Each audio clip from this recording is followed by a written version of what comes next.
question, can he take the step up to really give McDonogh that complementary two-sided offense that would be so crucial?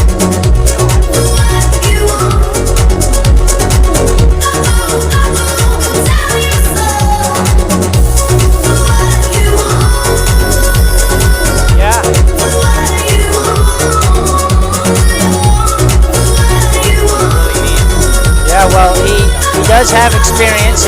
Although he only played one season, that was 11 games, and he threw for 1,800 yards and 12 touchdowns. So he threw 15 picks though, so we'd like to see that come down.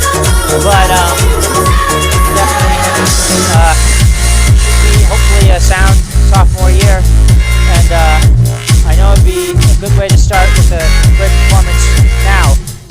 Over Warriors of Mount Zion Prep Academy. Yep. It'd be great to start off the year like this. It is week 1 after all. It's time to get excited for football. Yes. The NFL, college football has not started yet, but high school football has. Yes. Week 1.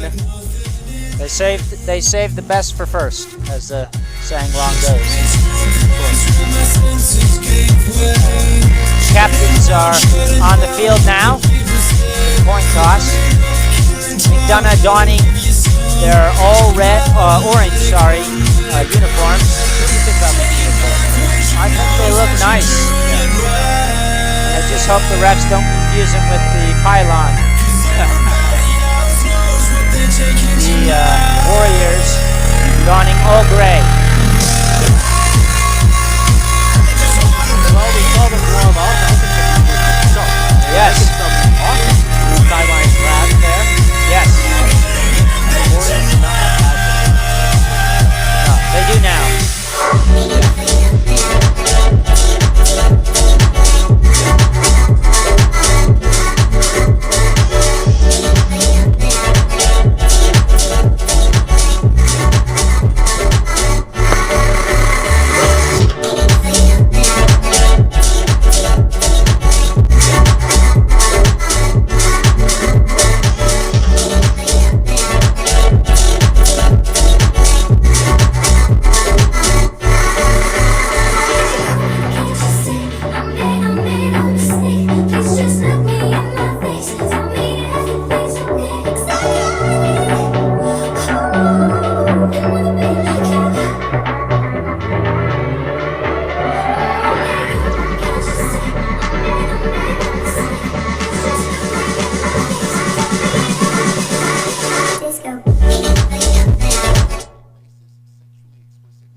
Welcome to John McDonogh Stadium for tonight's varsity football game against Mount Zion Prep. This is the Eagles' first game of the 2023 season. Head coach is Hakeem Souley. Good luck to both teams. Well, we can start now. We can start after the national anthem. We ask that our spectators display good sportsmanship and cheer proudly for both teams. Would everyone please rise for the playing of our national anthem?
All right, So is that on or off? it's off. Okay. We'll start in 5, 4, 3, 2, 1.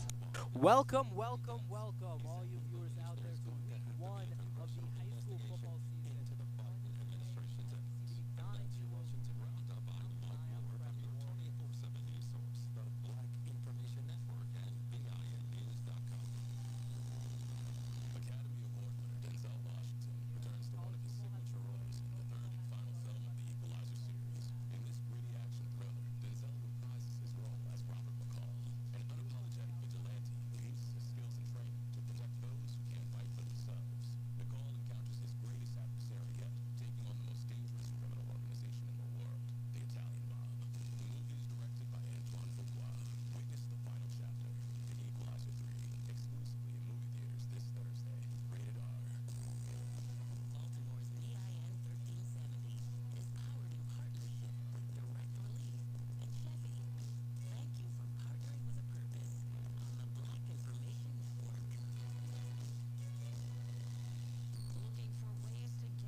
Doesn't matter.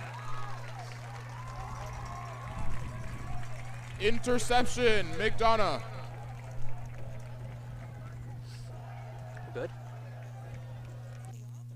They report receiving a tepid response from law enforcement who often prioritize the tormentor's rights over victims' safety. Ethiopia's foreign ministry is teaming up with Saudi authorities to investigate a human rights group report of hundreds of migrant killings. Authorities are urging against unnecessary Rights Watch report, quote, unfounded and not based on reliable sources. The U.S.-based group released a report this week citing attacks by border guards on unarmed Ethiopians trying to cross into Yemen. I'm Bree Wood on the Black Information Network. Intense clashes in Khartoum over a strategic military base in the region. The Rapid Support Forces launched an attack several days ago at the site that houses armored units in the south of the capital. The brutal conflict between the army led by General Abdel Fattah al-Burhan and the Rapid Support Forces has persisted for months. Both sides claiming strongholds in Khartoum, although battles continue over control of the army headquarters and the presidential palace. Over 30,000 children lack access to treatment for malnutrition since Save the Children was forced to close 57 of its nutrition centers in Sudan. The organization says 500,000 children have died from hunger in the region. More than 3.4 million people have fled their homes to safety, and the United Nations Migration Agency says more than 1 million have crossed into neighboring countries, including South Sudan, Ethiopia, and Central African Republic. The agency says at least 400,000 refugees have fled to Chad since the conflict erupted. I'm Terry McCready along with Nicole Deal on your home for 24/7 News, the Black Information Network. Time now for traffic and weather. On Baltimore's BIN 1370. Charm City delays continue to back up and stack up this afternoon. We've got eastbound delays on Pratt Street due to a closure in preparation for tomorrow's Charm City Live Music Festival. That eastbound traffic on Pratt Street closed between South Gay Street and President Street. Also, My bad. northbound and southbound directions also dealing with special parking restrictions that will be enforced between East Lombard Street and East Pratt Street in conjunction with Saturday's Charm City Live Music event. If you're in Baltimore City this hour, we've got an accident that's been reported on Route 40 between North Lakewood Avenue and North Kenwood Avenue. Pratt Street and Howard Street also reporting an additional accident in Baltimore City. While reports of a third accident this hour in the city are on Northern Parkway at the JFX. City police busy this afternoon and all around the city with different incidents inside this hour's traffic report. 89 degrees with sunny skies, Charm City traffic and weather. I'm Kevin Montgomery on the Black Information Network. Black Information at Baltimore's BIN 1370. I'm Darlene Davis on your home for 24/7 News, Baltimore's BIN 1370. The Maryland Caucus of African American Leaders is asking why Maryland State Police Trooper Corporal Jason Orles was allowed to retire with benefits instead of being fired.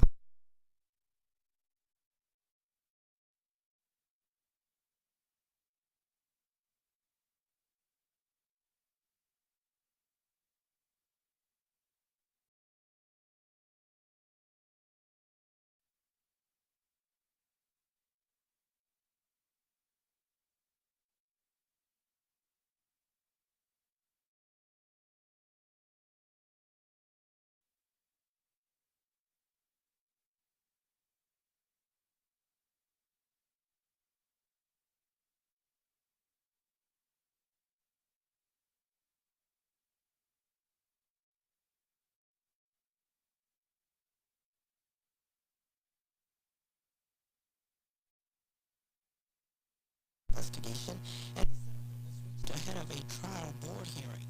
The trooper's retirement is not in good standing, and he cannot receive his retired police identification or retirement badge. A Howard University student stabbed in a recent vicious attack on campus is considering suing the historically black college and university. The student spoke with News 4 DC. For fear of his safety, he did not want his identity revealed. I remember certain things, not everything, because at one point I do know that I did black out, had a concussion, I had bruises on my face, my eyes, cuts on my arms, so just like my mental has been getting better, but has also been affected from the experience. The student is now home with his mother, who's also upset. She explained the trauma she suffered after hearing about the horrific incident. I couldn't stomach this whole thing, and I just felt like I was shocked. I was in disbelief. Attorney Orlando Shepard is representing the family. He says he reached out to Howard University to work out some arrangements to prevent the interruption of his client's school year. Howard University, I mean, they are ultimately responsible for providing a safe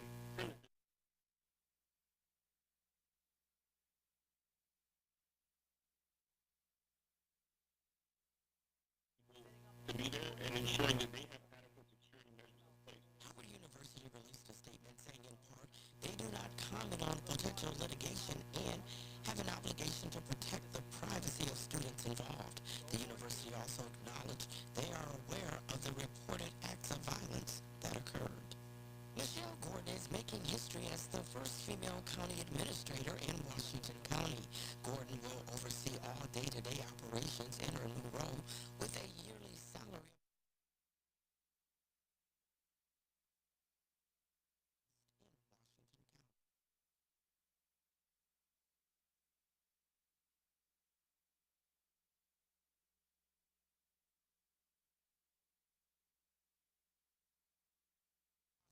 To assisting and providing legal services to black farms and landowners. Learn how you can help by logging on to 3000acres.org. That's 3000acres.org. The latest Black news every 30 minutes. The Black Baltimore PIN 1370. Bundling and saving with Geico is an easy choice, so you're free to ponder life's big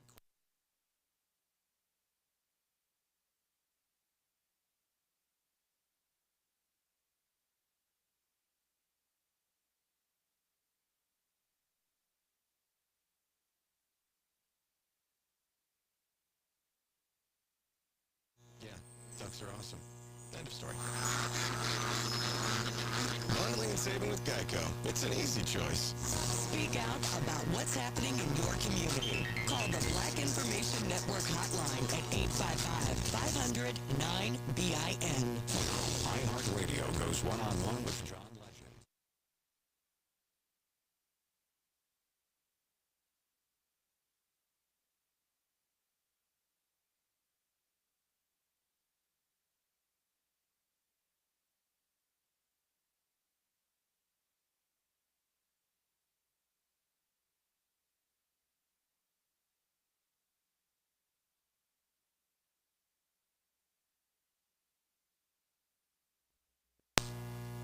The stories you need. It's not just bus drivers. School systems across the country are also struggling with a teacher shortage. The perspective you want. Army Ranger Rodney Hall will soon become the first Black Republican in the Mississippi House in over a century. The Black Information Network is 24/7 news.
Oh, you know we could.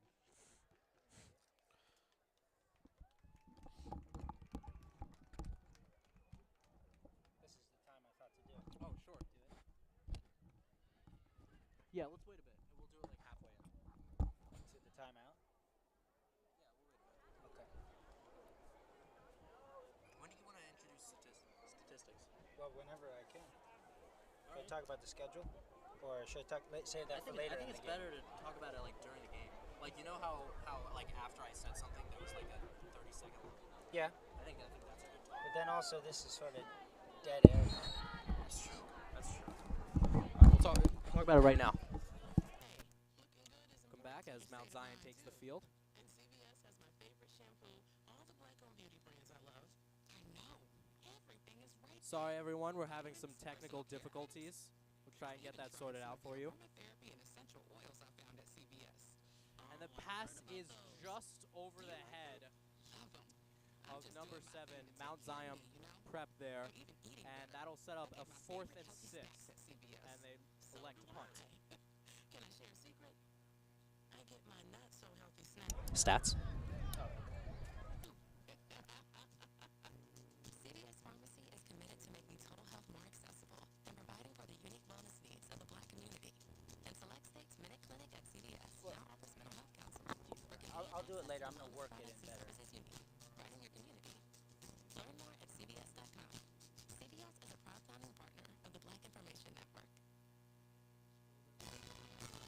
Black news you need every 30 minutes on the Black Information Network. Baltimore's BIN 1370. I'm Doug Davis, and here's what's trending. Additional interest rate increases could be coming once again.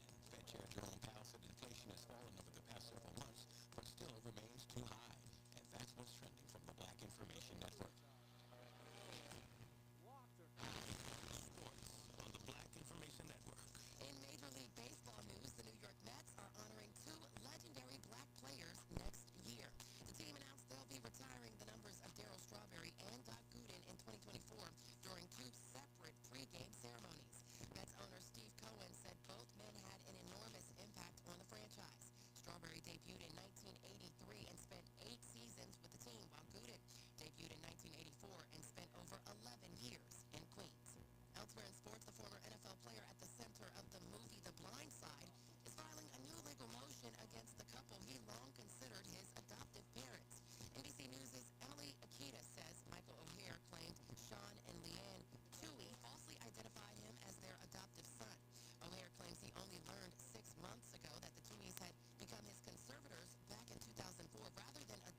What is? I don't know what that is, dude. I'm sorry.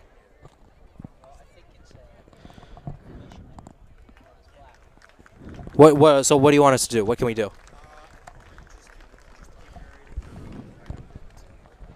Hearing stuff from the Black Information Network? What is that? Okay.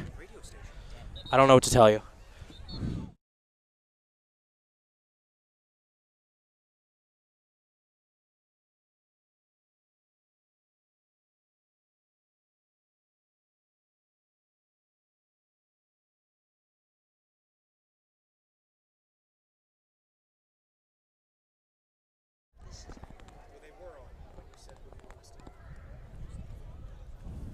Can you hear us now? You're gonna have to wait a bit. Okay, so this is on. Sorry about that, everyone. We were still trying to work out some technical difficulties. Either way, Braden Palazzo ready to take the snap on a 3rd and 24. Drops back to pass, steps up. Looks like he's going to pass far downfield to Michael Tan, number 14, and he goes far back, but there's flags on the field, tackle around the 10. It looks like he stepped out before he caught the pass, stepped out and back in, so that will not stand. Good.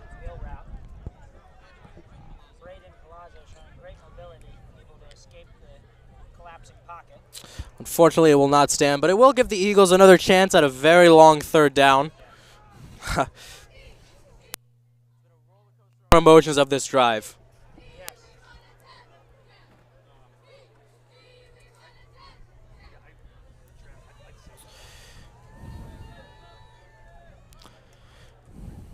Man, penalties are something that you have to minimize, especially in high school football.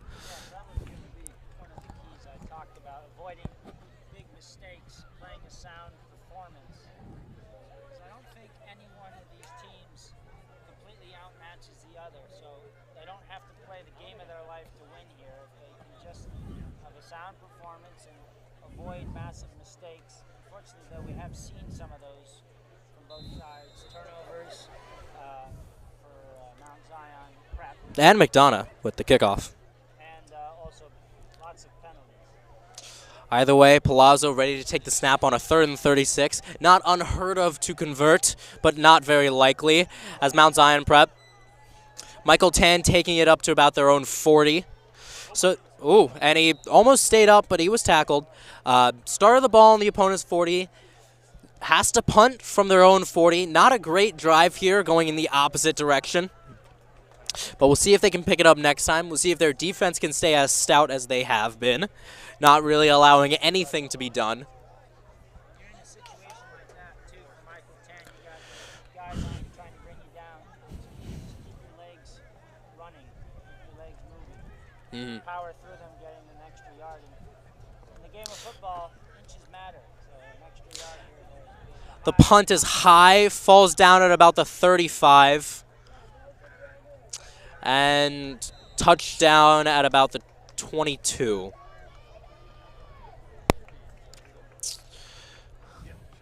As Mount Zion Prep will start their drive there.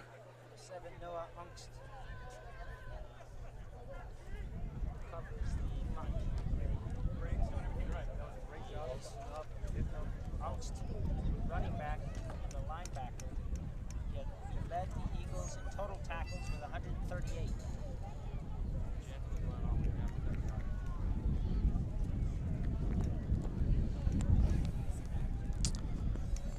As we try and get some difficulties sorted out. It looked like it was touched by the Eagles, or it just kind of hit off the Eagles at the 35, and that's where they'll mark the ball. That's where, or I suppose the 33, and that's where they'll mark the ball. That's where Mount Zion Prep will start their drive here.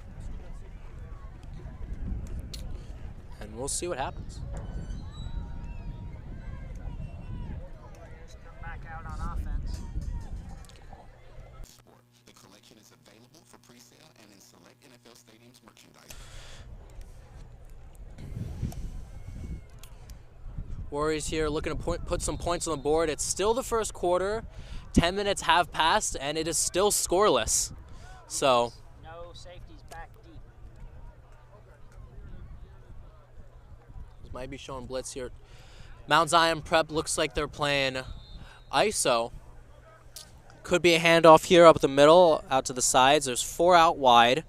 He takes the snap. It is not a handoff. Instead, it's an option, or he's just simply sacked. That looked like a botched play from the start. And number 9, the quarterback, looks like he's going out. Perhaps just get some instruction from the coach.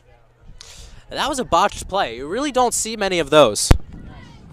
Sounds like they were trying to do too much, too quickly. Might have been a handoff, might not have been. Either way, before the quarterback could really do anything, there were 2 Eagles surrounding him. And now they go 5 wide. Basically telling the Eagles that they're going to pass. Eagles look like they're in a zone defense. But we'll see here. He takes the snap. He's looking far side. It's almost picked, but it's thrown just a little bit too far. He lunges, but he cannot make the grab, and it falls incomplete. Well, the Eagles, they seem to be able to create pressure defensively. I was concerned going into this. They lost their leading, defensive lineman leading them in sacks, Mason Robinson, from last year. He had 8 sacks. But the Eagles still able to create plenty of pressure. The Eagles have had some great defensive linemen in recent years. One notable is Dennis Sutton, who plays now at Penn State. Mount Zion Prep takes back the pass, but it's botched. It's fumbled on the ground, but the quarterback is able to recover. Those are the kinds of plays that you're just thankful that they didn't end up in the other team's hands. I mean, you of course don't want that fumbled pass, but you're just happy looking at that it's not a turnover right into the red zone. Either way, they, just like the Eagles, will have their drive go negative yardage as they have to punt from their own 20, starting the drive at around the 33. Yes, and for Mount Zion, it's going to be difficult for them to win this game if they keep getting dominated on the line of scrimmage. If the Eagles keep creating pressure and get sacks, they can also force incomplete passes and maybe get another pick. And that punt is fielded by Michael Tan. Takes it at about the 49, their own 49. That punt almost looked blocked, which would be an incredible turn of events here. Yes. Special teams playing a large impact in this game. Really needs something to happen, some spark on offense or defense to get points on the board in this scoreless game. Palazzo will take the field here. And if you're Palazzo, what are you looking to do here? Well, for Palazzo on defense, it's been a game.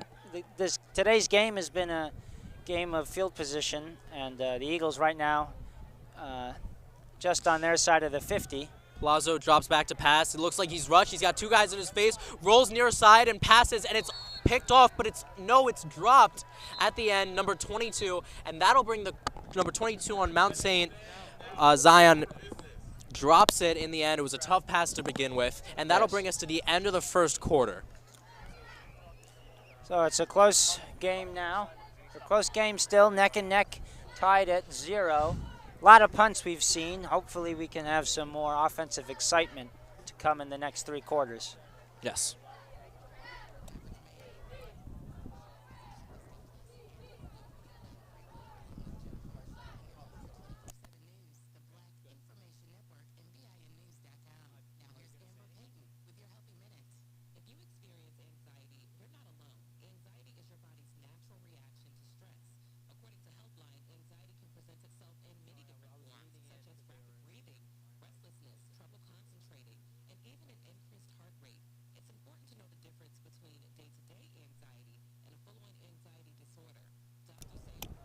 As we start the second quarter here today, it is still scoreless.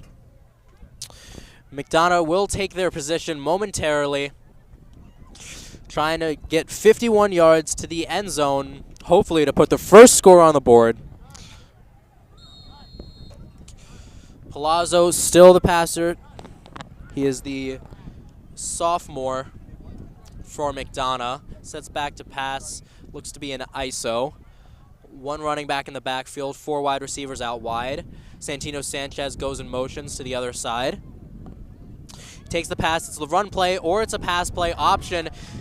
Tackled at around the 40, that's Jefferson Exenor for around a 13-yard gain. And that's just what the McDonogh Eagles need to do with this offense. Yes. Jefferson Exenor has been a playmaker last year and this year in the few catches that he's had this game. Yes, and the Eagles, they've had a strong ground game to start, so maybe they should start, like just what we saw here, working in some play-action passes.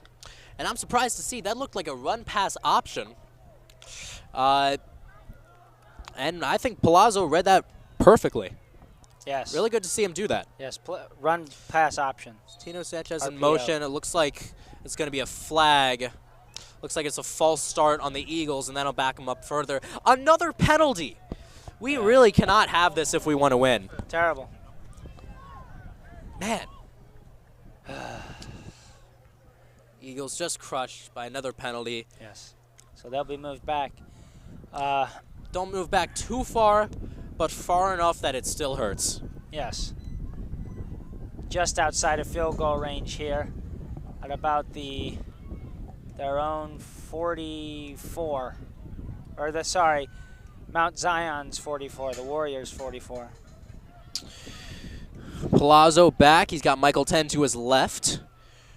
Ready for a handoff, but it's a pass to the left. Almost picked, but it's broken off. That looked like a great job by the Eagles there. It looked like it could have been a pick, but Santino Sanchez did a great job breaking that up in its final moments. Yes, although not a great read by Palazzo. That play looked covered from the start. It did. That was beautiful coverage. It really was. Yes. And you got to love Santino Sanchez reacting at the end to, if I'm not going to catch it, you're not going to catch it either. Yes, great defensive play. Either way, a great defensive play by the offense. Either way, it sets up 2nd down and 15 here as there's a few whistles by the ref. Yes, that's what I meant to Making say. sure the communication is all right. A good abilities and good wide receivers is if the pass is not great, can you make a play defensively to keep the defensive back from intercepting? Palazzo hands it off to Michael Tan, trying to cut out Ride, cut it up, runs into his own man, and it's fumbled, but it looks like he was down first. And that's what the refs signal for a few yards gained. It looks like it's going to be about 5 yards. He was down first. That was not a fumble. Yeah, but I'm surprised to see he ran into his own guy there at the end. Looked like there were a lot of Mount Zion prep players, so I don't know if he could have cut it upfield further, but still. And I love those handoff passes to the outside. Attacking the sidelines is always a good idea.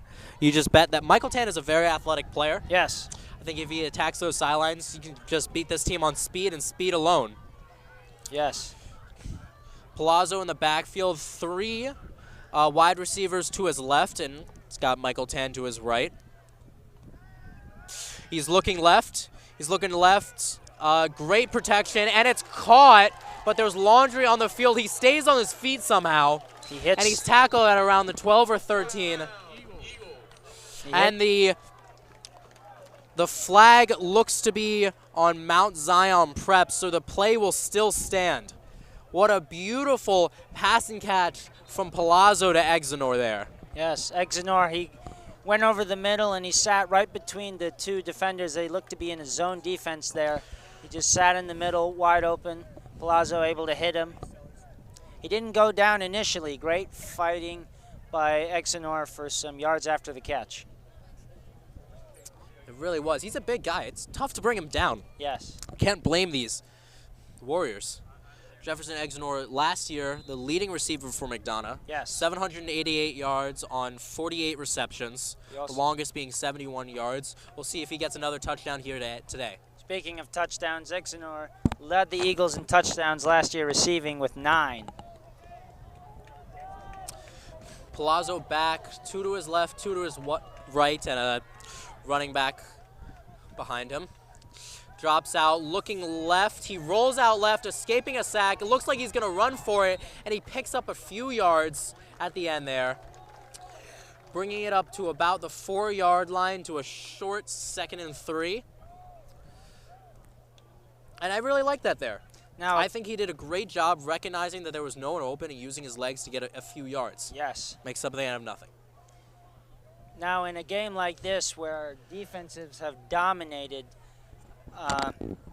McDonogh, you don't want to, like I said earlier, for Palazzo, you don't want to force anything. You're already well into field goal range, and you have to realize that. So take what the defense will give you. Obviously, a touchdown would be nice, but in this game where it's 0-0, 3 points will suffice. And it looks like they brought another blocker, but it's going to be a timeout there for the McDonogh Eagles as they want another chance to mull over this play. It looks like they brought in number 7, Noah Ongst, to be another blocker. Last year, he was also a big running back, more of a fullback.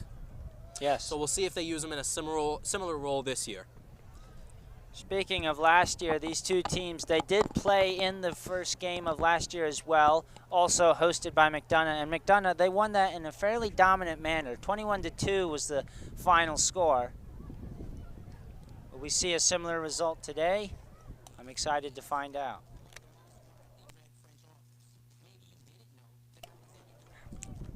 Eagles come out of their huddle now.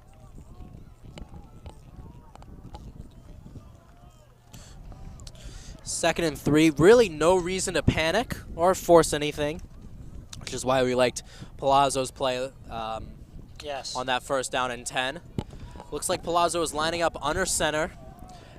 He has 2 running backs, one of them being Noah Ongst, so watch out for that fullback dive right here. It's off, handed off, and he's tackled for it looks to be no gain. They went heavy set, thought Michael Tan could just punch it in there. It didn't end up working. And I saw 2 things on that play. One of them was what you mentioned with the mental aspect of the game, keeping a calm mind, playing smart football, but then also keeping your emotions intact. I saw there number 7, he butted heads. It wasn't called for a penalty, but that may be called later in the game. We don't know. Player is definitely excited as the first game of the season, but Palazzo back here, looks left. It looks to be a fade route to Exenor. Is it caught in the end zone or is he out? The refs call him out. he hit the pylon. So close. That was a fade route there. So close. Yeah, it was a fade route. And I think they'll like to do that this coming Yes. down the stretch for the rest of the season. Especially with Jefferson Exenor is a big guy. I yes. think he can really just moss anyone on those fade routes. Very physical wide receiver, can create separation. So I really like the play call there. Fortunately, you don't like the result. No. Thrown just a little bit too far out. But we'll see what they do on 4th down here. Or no, sorry, it's 3rd down. They'll replay that down here. Because there was a penalty on McDonogh, so they'll replay it again. 3rd down here. Palazzo back.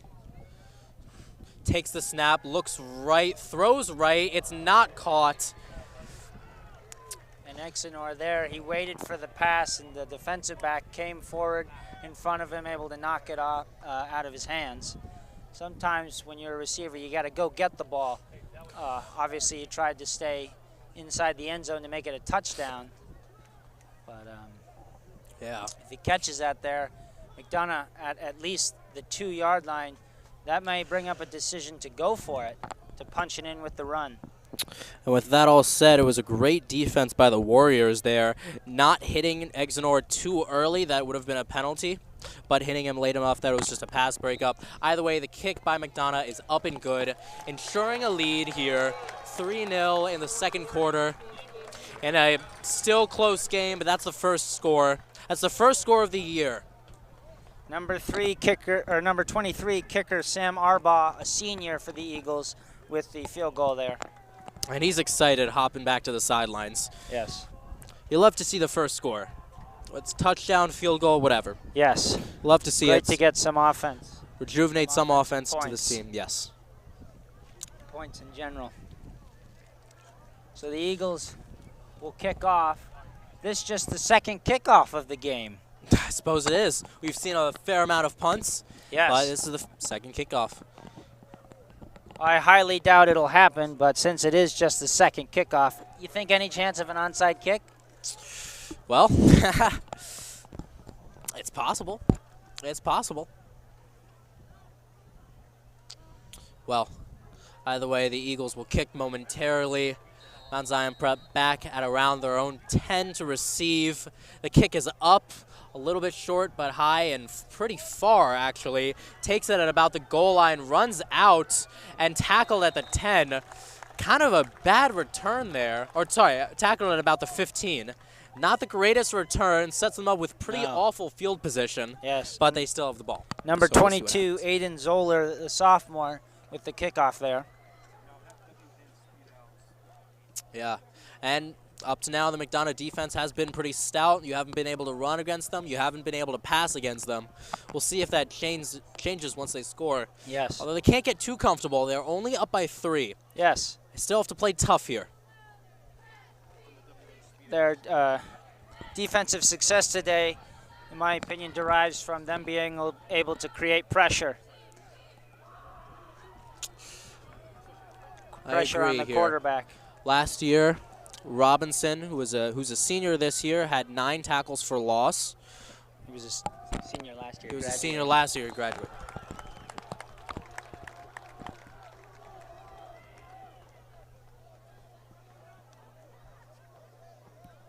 Yeah, these are last year's.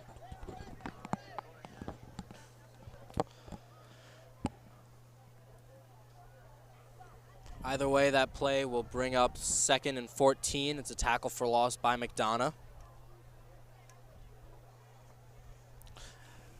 Warriors have the ball at about their own 10-yard line there. We'll see what they draw up. Looks like they're playing a little bit more conservative than when they started out the game with that recovered onside kick. Although they're still in an empty set, out 5 wide here. Get the play off. He takes it back. He's looking right, but he takes off. It's a QB draw. Got to be careful there. They just got the play off. 1 second left on the play clock. They did, but it's quite an interesting play. There's laundry on the field. There's a flag on the play, and it looks like it's going to be against the Warriors. So we'll see. Like I said, Robinson last year had the leading tackles for loss on their team. So holding. He's not on the team this year, so we'll see if they can get the same pressure they did. Penalty declined. It's 3rd down. As he will take the snap here. 1 running back to his right and 4 wide receivers out. He looks right and it's tipped. Is it picked or is it batted down? Either way, it looks to be incomplete and a loss of a down. And Warriors will punt from their own end zone or close to it. And McDonogh will receive with pretty great field positioning here. Michael Tan looks to be fielding it at about the 40. Which is great if you're an Eagles fan. Starting the ball on the opponent's 40. Yes.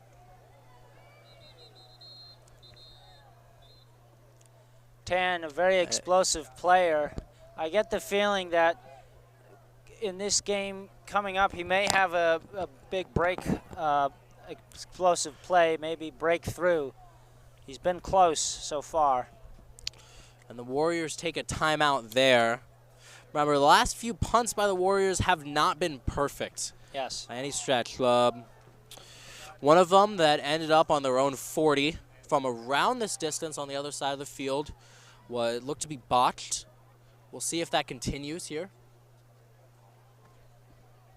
As an Eagles fan, I hope it does. Yes. Warriors come back from their timeout. Ready to play. McDonogh Eagles feel good as they're up 3-0, 6:50 to go. I think the key in this drive would be to eat as much time as possible. There's still a fair amount of the game left, 6:50. Yes. 4th down now. Looks like they'll punt it here. Punting Snap from the is goal up, line. and it's not blocked. It's a decent punt out here at about the 45-yard line. Michael Tan takes a knee down, or simply slides down, and McDonogh will start the ball on the Warriors' 45. So huddled together So like you said, there's 6:44 remaining in the game. McDonogh would love to milk the clock and potentially go up 10-3 or 10-0 here. But remember, they didn't start with the ball, but they do not get the ball at half. Yes. Which is kind of rough here. So they really need to go up 2 scores here. Be very helpful to put this game away, as stout as their defense is playing. Either way, Palazzo drops back to take the pass, looking left, throws right, Low. and it's caught. No, incomplete, sorry. The target there was number 8 for McDonogh, Brandon Finney Jr. It's an incomplete pass there. It looked to be caught, apparently not. That throw there was a little behind and a little low by Palazzo. Yes. Went up. It looked to be a simple route. I thought he was open, but apparently not. Well, he was. Just couldn't quite hit him. Right on the money. They'll have another chance here with the 2nd and 10. Still not a chance to get worried. First down here. Palazzo's back to take the snap. Number 19 goes into motion. Motions him over to the left side. Palazzo drops back, looks right, throws right to number 8. And he was down when he caught it, but it's still a completed catch at number 10. That's still Brandon Finney Jr., the man who dropped the pass, or was an incomplete pass last play. Brandon there with a hitch route. That'll set up a 3rd down and 5. 3rd and medium, still staying ahead of the sticks here. Really not doing a bad job. But they might still pass here. I wouldn't be surprised with another pass. Looks like they're loading up in the box. The Warriors are. Palazzo steps back, looks right. He's almost sacked. He is sacked as 2 Warriors wrap him up from behind. Couldn't get the ball off. And once again, it's another drive that's ending in negative yardage. It looks like the McDonogh Eagles will have to punt with this 4th and very long. Yes. For the Eagles, though, here, they have a chance to pin Mount Zion deep again and maybe force a safety. Yeah, as the Eagles are back to punt, Mount Zion's set to receive at their own 15-ish, 10-ish.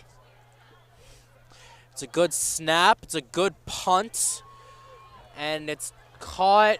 He's taking it out at the 20, at the 25, the 30. There's a flag. Penalty He's down. tackled at the 30. It might be a horse collar, as it looked like he was tackled from behind. There was a lot of laundry on the field. Looks like 3 different flags. There were some rough blocks in the back, though, too. Oh, yes. McDonogh had great protection on that punt. Looks like the Warriors will start this drive with pretty good field position, coming once again from McDonogh's penalties. Yes. What do you think they can do here to limit that in the future? Limit the penalties? Well, obviously you want to be physical in football, but being physical, that may be what's leading to these penalties. I think as the season goes on, it will change. I think that everyone's a bit eager in the first game to prove themselves, to get something done, to win the game, to play physical, that they're causing some of these penalties. But I think that'll change eventually. Sometimes, though, a penalty can be a good thing. For example, if you're on defense and you feel you're getting burnt, the guy's going to go right past you, you can push him. Obviously, it'll be pass interference, but might save a touchdown, yes. Yeah, I agree. As the Warriors will take a while to think about their next play. Pump up the guys here. They need a score. Score before half by the Warriors would be pretty helpful if they could score just before half. They then get the ball back. The Patriots used to do that a lot. They would score before half, get the ball back, get another touchdown, and go up by 2 scores pretty easily. Yeah, great strategy. So we'll see if they can complete it here. They're in prime position. And then again, McDonogh Eagles have really not let anything up to this point. Their defense has been incredible. Swarming, even though they've lost their leading sack and TFL leader, Mason Robinson, from last year, he was an absolute stud. They've still been able to create a very Very incredible defense here. With that said, the Warriors start on their own 45. Great field position here. He's back to take the pass. He's back to take the snap, sorry. He's got 2 wide receivers to his right and 2 to his left, with a running back to his right. Take the pass momentarily. McDonogh looks like they're blitzing 4. They are. He looks right, throws right deep. One-on-one coverage, and it's caught. Wow. Incredible catch there. Great diving catch. Incredible catch there to set him up in the red zone at the 13-yard line. That's one of the what a catch. Biggest offensive plays of the game. And it wasn't even a moss. It looks like the McDonogh just lost it in midair, and it was just picked up off the ground. Diving catch there by the Warriors to set up in red zone, potentially to take the lead. What an incredible play there. Really breathed some life into this offense that has been not very good up to this point. In the red zone, they have 3 wide receivers to the left. He takes back, he's rolling right, looks to run, and he scrambles forward for just a few yards. Design run there. Not too much, but then again, you are in the red zone. You want to be safe with the ball. Red zone turnovers kill a team and kill a drive pretty quickly. Yes.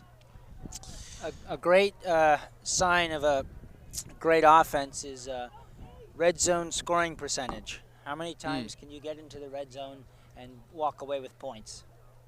And to talk a little bit more about that long pass there, it didn't look like he was very open. Looked like the quarterback just threw that up and prayed for his receiver to make a play, and he did. That shows the trust between the quarterback and his receiver right there. It's a great throw. 3 to the left, 1 running back behind him. He hands off to the running back right into a swarm of Eagles to take him down for a 3rd and long. And that's an even better response. It was a great play, that pass and catch, but it was an even better response by the Eagles, not being defeated after that and still stepping up to the plate, to use a baseball analogy. I know that's really big right now. Stepping up to the plate to stop this defense, to stop this offense. And to talk about the play you mentioned, with a deep ball like that, and what the quarterback did a good job of doing is he purposely threw it over, or he put it where only his receiver could get it. I agree there. Warriors dropping back.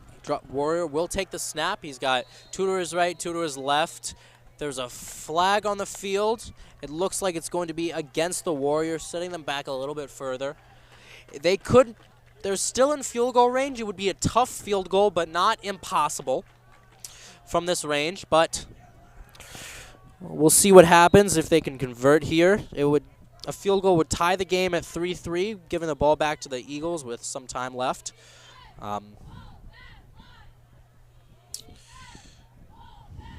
Back, takes the snap, looks left, looks right, and he's sacked. The Eagles sack the quarterback, sack attack. I'm telling you, the Eagles, they're generating a great amount of pressure, and that's really why they're up. I completely agree. And like we said, it was a great pass and catch there to set set the Warriors up in the red zone. But I think it was an even better show of resiliency by the Eagles there, as the refs are calling it off here. I think it was an even better show of resiliency by the Eagles not to allow anything else going further, not to allow the touchdown. Red zone defense is always important in any situation. And I think that will help them down the stretch. I think that's the show of this Eagles team. They're resilient. They're hard-nosed football players. Very physical. Yeah. Something's happening here. The Eagles are talking with the refs. Not quite sure. But either way, that's a 4th and 16. Although the punt team doesn't seem to be on here, I'd be surprised if they go for it. And this second quarter seems to be moving a lot slower than the first, mainly because of the stoppage times from the refs. Be surprised if they go for it here. I think it's just that they're okay with giving McDonogh field position here. Yes. And they don't think they can make a field goal. No. So why not? Might as well go for it. Warriors 4 out wide. Big play here. Steps back, he looks right, throws right. It's another 1v1, and it's incomplete, thrown out of bounds. Eagles on the play there, make a great play. Thrown just a bit too far, can't quite make a play. Eagles get the ball, still not incredible field position, deep into their own territory, but they leave that play, that incredible play that set the Warriors up in the red zone for a touchdown. They end up leaving with 0 points on the board. What an incredible job by the Eagles defense.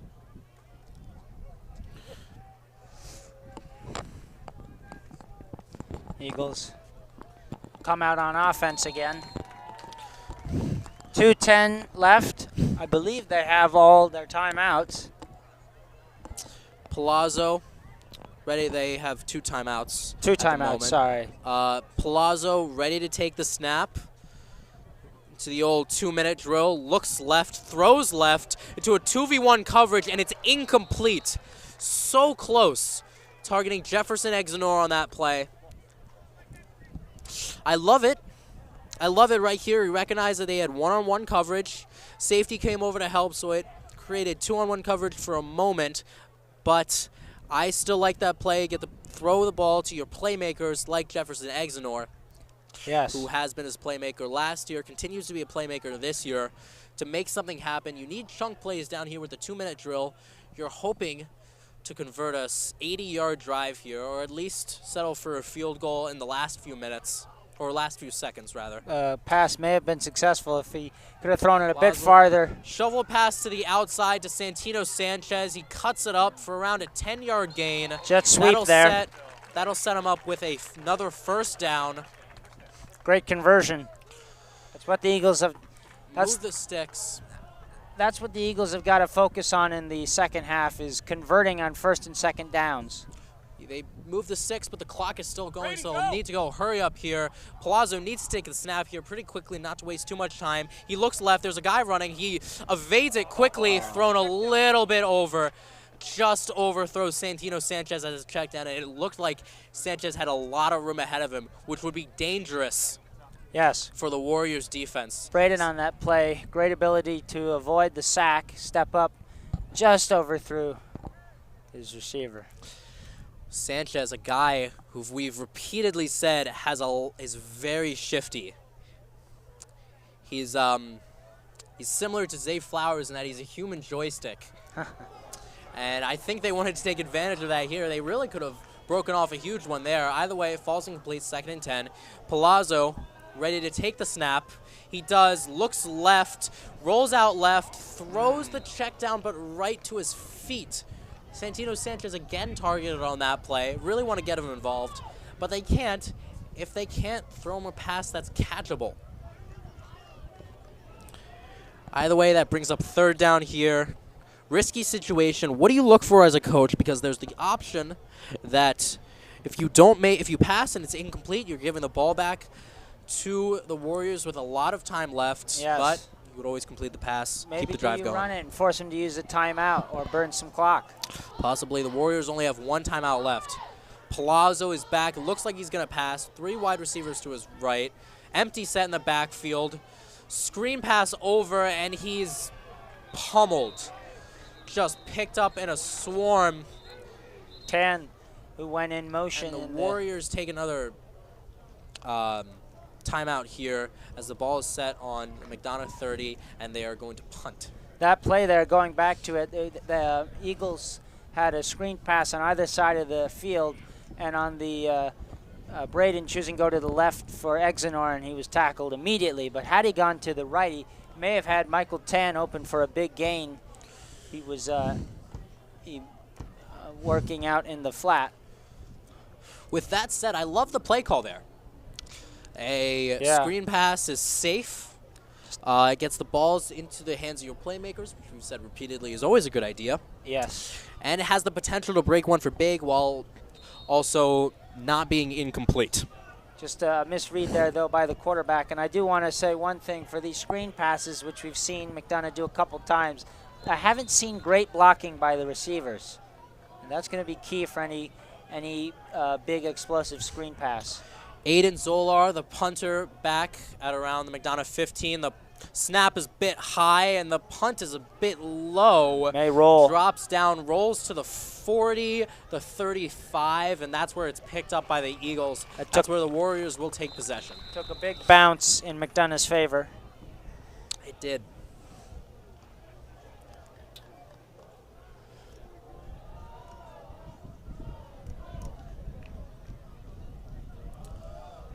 The Eagles last year were 4-7, 3-3 inside their own conference. They'll look to be better this year, and it starts with a win week 1. They were 4-7 as a record, and then also 4th of 7 teams in the MIAA.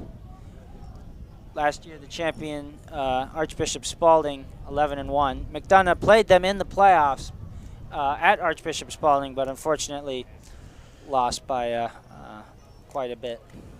Yes, well. Either way, Warriors are back here to pass. Steps back, bobbles the snap a bit. He looks like he's rolling out near side, caught by number 2 for a few yards gain. Looks like it's going to be around a 5-yard gain. That was pretty interesting. It looked to be a broken play. Yeah. Snap was bobbled. Wasn't a handoff. It looked like there might have been a handoff initially. Apparently not. Just kind of shoveled out there to number 2. Pretty incredible job by the quarterback there. Again, Eagles with great pressure. They were close there to maybe another sack, but a great elusiveness by the Mount Zion Prep Academy Warriors, their quarterback. The clock is ticking down. 44 seconds now. They really need to get the snap off, and it goes wide over the head, and it's a fumble. The Eagles could pick it up, and they got the ball on Mount Zion's 40 to start their drive. 38 seconds left and 2 timeouts to leave here, finish half with a touchdown. Number 28, Camden Ladenslager with the recovery there for the Eagles. An absolute incredible error there by the Warriors. Yes. And I actually think if Ladenslager didn't recover that, that would have been a touchdown. I think there could have been a scoop and score there, but who knows in that situation. Either way, the Eagles take the ball on the Warriors 40. They have 2 timeouts. No reason to rush here. No reason to get antsy by Palazzo. With that said, they do need to score, and they do need to score quickly.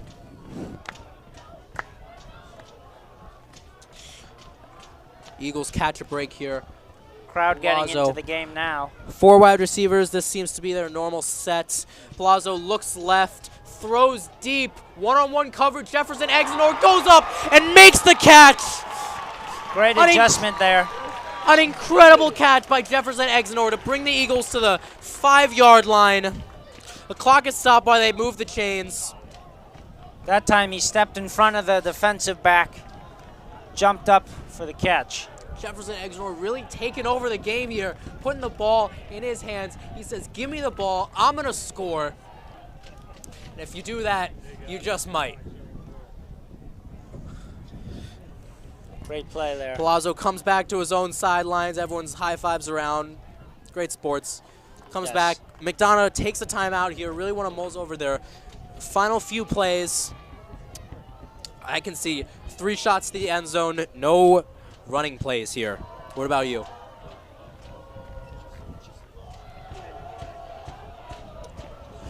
The students section is very hyped up. Yes. They want to see a McDonogh score, and they want to see it now. Ben Furley leading it. I want to see it too. Give the people what they want. All right. Some Warriors fans made the trip out too. The Warriors from Lanham, Maryland. Palazzo back to receive the snap. 3 wide receivers to the right. Not a heavy set. Although the Warriors show blitz, Warriors rush for Palazzo looking left, running left, outside? See if he can just truck it. He crosses the goal line, breaks the plane, and it's a McDonogh touchdown! Great job there, the elusiveness by Braden Palazzo. Designed passing play, able to take it to the outside though when he didn't see his reads open. That's having a dual threat quarterback like that is definitely a big advantage.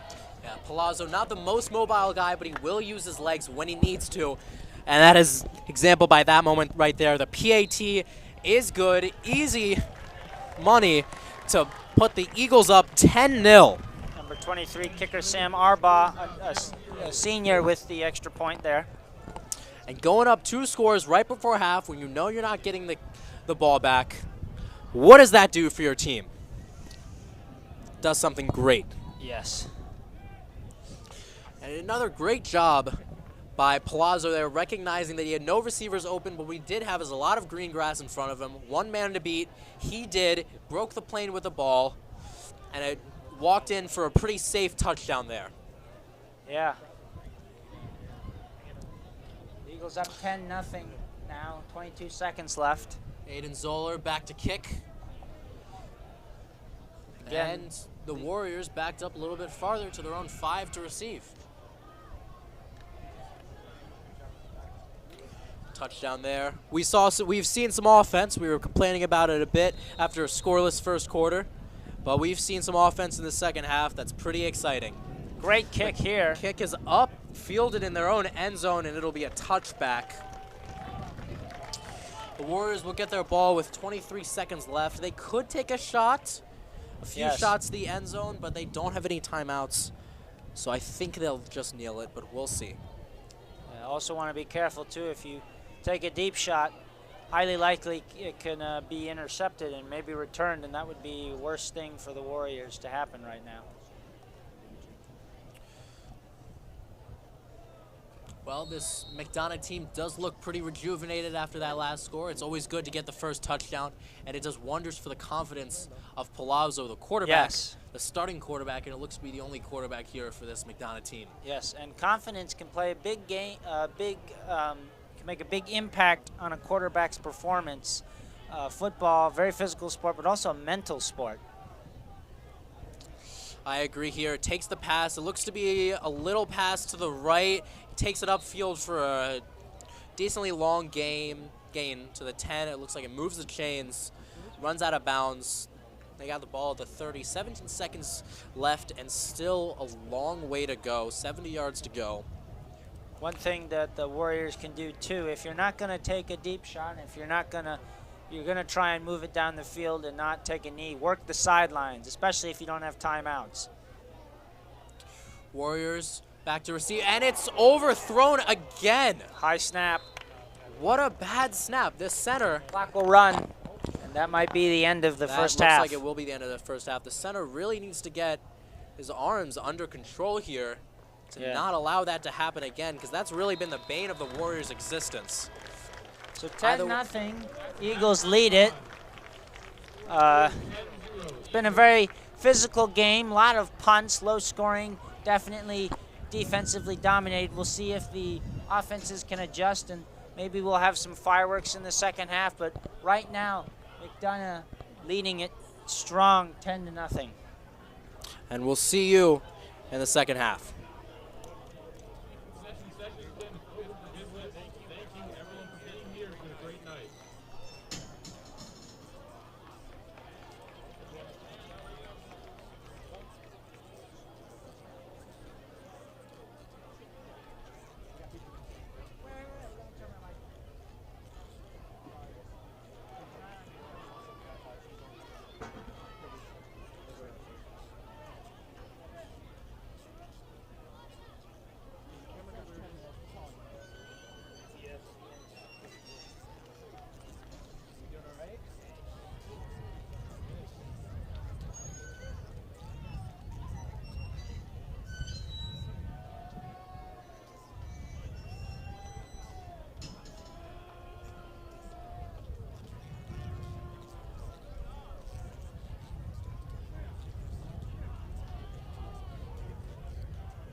down there? I see how it is. My camera, where's that? Was badass.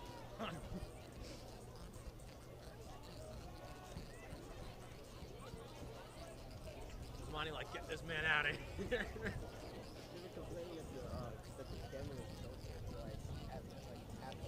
It was tilted the entire time, and I didn't know how to fix it. How do you fix it? That makes sense. I could have fixed. Yeah, that makes sense. The camera was tilted like the entire time, and I didn't know how to fix it. No, I gave it like tilted. It was like seeing the game. The entire time.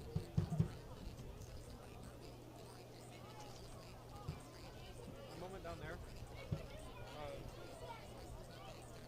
There was like 4 guys all stacking the same quarterback, right?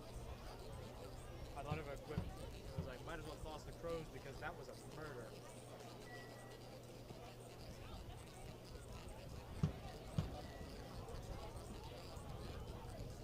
I don't know, I thought it was good.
Welcome back, everyone, to the start of the second half here as the McDonogh Eagles prepare to face off against the Warriors once again. McDonogh Eagles are kicking off. Remember, they didn't start with the ball because they fumbled. It was an onside kick recovery, but they're still up 10-0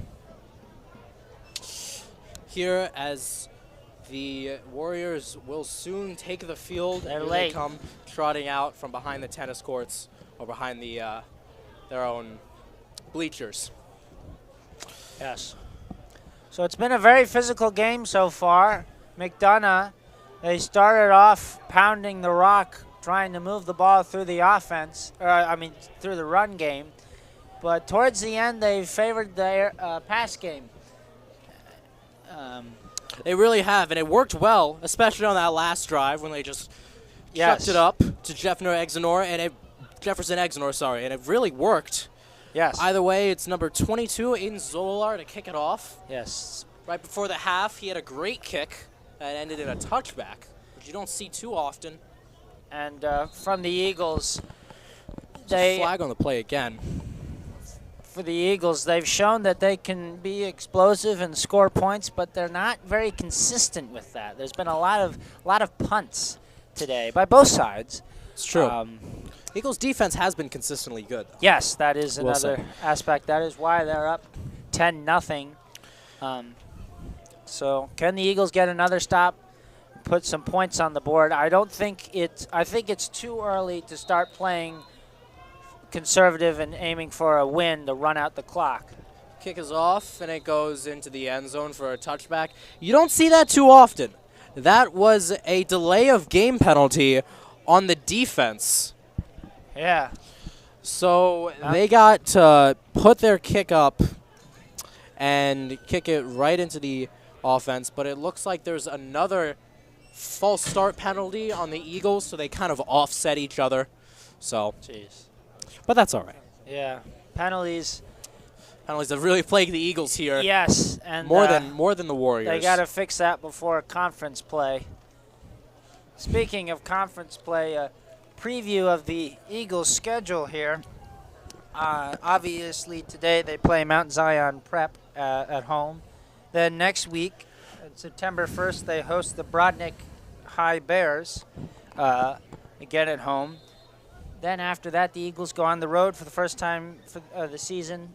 They go to St. Mary's down in Annapolis, September 8th. And it's another beaming kick there. 3 kicks, all of them into the back of the end zone, or 2 of them into the back of the end zone. 1 of them wasn't kicked. Either way, it's a touchback. Very roundabout way of getting a touchback, but nevertheless it is. And the Warriors will start with the ball soon here. Yeah, number 22, Aiden Zoller, a sophomore, showing he's got a leg there.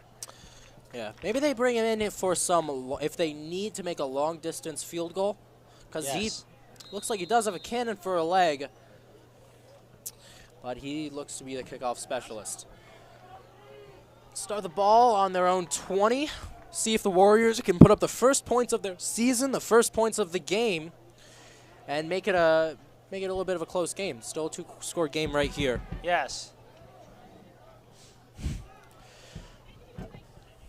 Warrior, 3 wide receivers to his right. It's a High bad snap snap again. He just has to take it and get hit. And that's the 3rd time that's happened this game. Yes, number 28, Camden Laudenslager there with the sack, credited with the sack. Fairly easy sack, though, when the quarterback's diving on the ball. That's true. I mean, the quarterback just had to, take it and get tackled. There really wasn't anything you can do. Yeah. A lot of wild snaps here. Yes. But focus on Camden Laudenslager for a sec. He's been great all his time at McDonogh. Warriors take the snap here. It's another bad slap. This time it's too low, and it's another sack. And this bad offensive play can be credited, I think, to McDonough's outstanding pressure in the first half. Because when you're a center and you're getting beaten, your instinct is going to be to try and get the ball off sooner so you can get your hands back and block the guy in front of you. But as we see here, that can sometimes result in a bad snap. Cam Laudenslager gotten a few offers from colleges. Last year, he had 5 sacks and 7 tackles for loss. Really a force on the defensive front. And while only being a junior, either way, that might be a safety if he didn't get out of the back of the end zone. McDonogh Eagles celebrating like it is, but the refs call him at the inch-yard line, it looks. Caden Harris there, the senior linebacker, he blew up that play from the start. I don't think he was blocked. I don't think he was either. Just an incredible play. If it's not a safety, it might be on this kick. It might be on this punt right here. Just an incredible job by the Eagles here, once again, forcing another lost drive. I don't think that on the game the Warriors have positive yardage here. They've had so many drives where they start in one place and have to punt 20 yards back. Just a real testament to the Eagles' defense, the Eagles' stout defense, and the way they play is hard-nosed football. Yes. Getting pressure off of runs, getting pressure onto the quarterback, and now they're punting from the back of their own end zone. The Warriors Michael Tan and the Eagles are receiving on their opponent's 35-30. Tan, number 14, the junior, back for the Eagles. And this is a low kick. Just low. He'll want to field this. No, he won't. Touches it about the 33. Once again, incredible field position. This is a situation where you really have to come away with points if you're an Eagle here. Yeah, you could argue they're in field goal range to begin with, maybe just outside of it, although we've seen that the Eagles have a kicker with a strong leg. They've been great with their kicking so far. They've made their 1 field goal and 1 extra point. So being gifted with such easy field position, or such great field position, really expect this drive to come away with points. So don't Palazzo back. It's a shovel pass or just a handoff to Santino. He doesn't really have anywhere to go, but he does slip 3 guys. Ball came out. And ball came out. Looks like it might be a fumble. I don't know. It looked like he was down, and it is a fumble. It's recovered. Wow, by the recovered Warriors. by the Warriors. Yes. You don't see that every day. Sanchez usually a pretty secure ball carrier, but not right there. And it looks like the Warriors just got the break they needed, and the Eagles just made a drastic mistake. Yeah. See what happens here. If the Warriors can take advantage of a much-needed turnover, something to rejuvenate this offense, put some life into it, and score some points. But we'll see what happens. Warriors back to take the snap. Who knows? Could be another bad snap. High snap, low snap. Need for it to be just right like Goldilocks. It's another bad snap. And is it fumbled? Does he recover it? Is it back-to-back fumbles? Oh, wow, it is. It's the Eagles' ball. Incredible. Camden Landenslager with the recovery again. You usually don't see a fumble, much less 2 of them. And that's the 3rd bad snap by the center. It's too high, it's too low. He can't get it just right. And they might need to sub him in for another center because something's wrong there. It's becoming turnovers galore for both teams here. Although I would say that the Warriors' turnover is much more systemic. It seems like they have a legitimate problem in their offensive line that they need to fix. Either way, Palazzo, those turnovers basically nullify each other. Palazzo starts with the ball. Palazzo and the Eagles at the Warriors 25. Palazzo at about the 30 to ready to receive a good snap. Looks right to pass, throws right, and it looks like it might be pass interference. He's looking for a call, doesn't get one, and it falls incomplete. Very contested play from the start. Santino well guarded. Going back to the Eagles' schedule, we talked about their first 3 matchups. Hosting Mount Zion today, hosting Brodnick next week, and at St. Mary's the following week. Then they start conference play with a tough matchup, hosting Spalding. That'll be a make-or-break game for the Eagles season.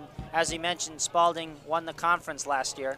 And then, of course, late in the game, we have Gilman, everyone's favorite matchup, one that everyone loves. McDonogh's hosting it this year. The Eagles' rival. Palazzo takes the pass, looks right. A play is called dead, but they're still fighting on the field. Flags on the field. False start on the Eagles. Looks like they'll back up just a little bit more and make it a second and even longer. Not ideal here. Been a lot of false starts by the Eagles, but still, I think that pass to Santino Sanchez on first down, I think it could have easily been called as a pass interference. Yeah. But with that said, it's not a pass interference because the refs didn't call it as a pass interference. Yeah. Play a ball where it lies. Definitely could have argued it, though.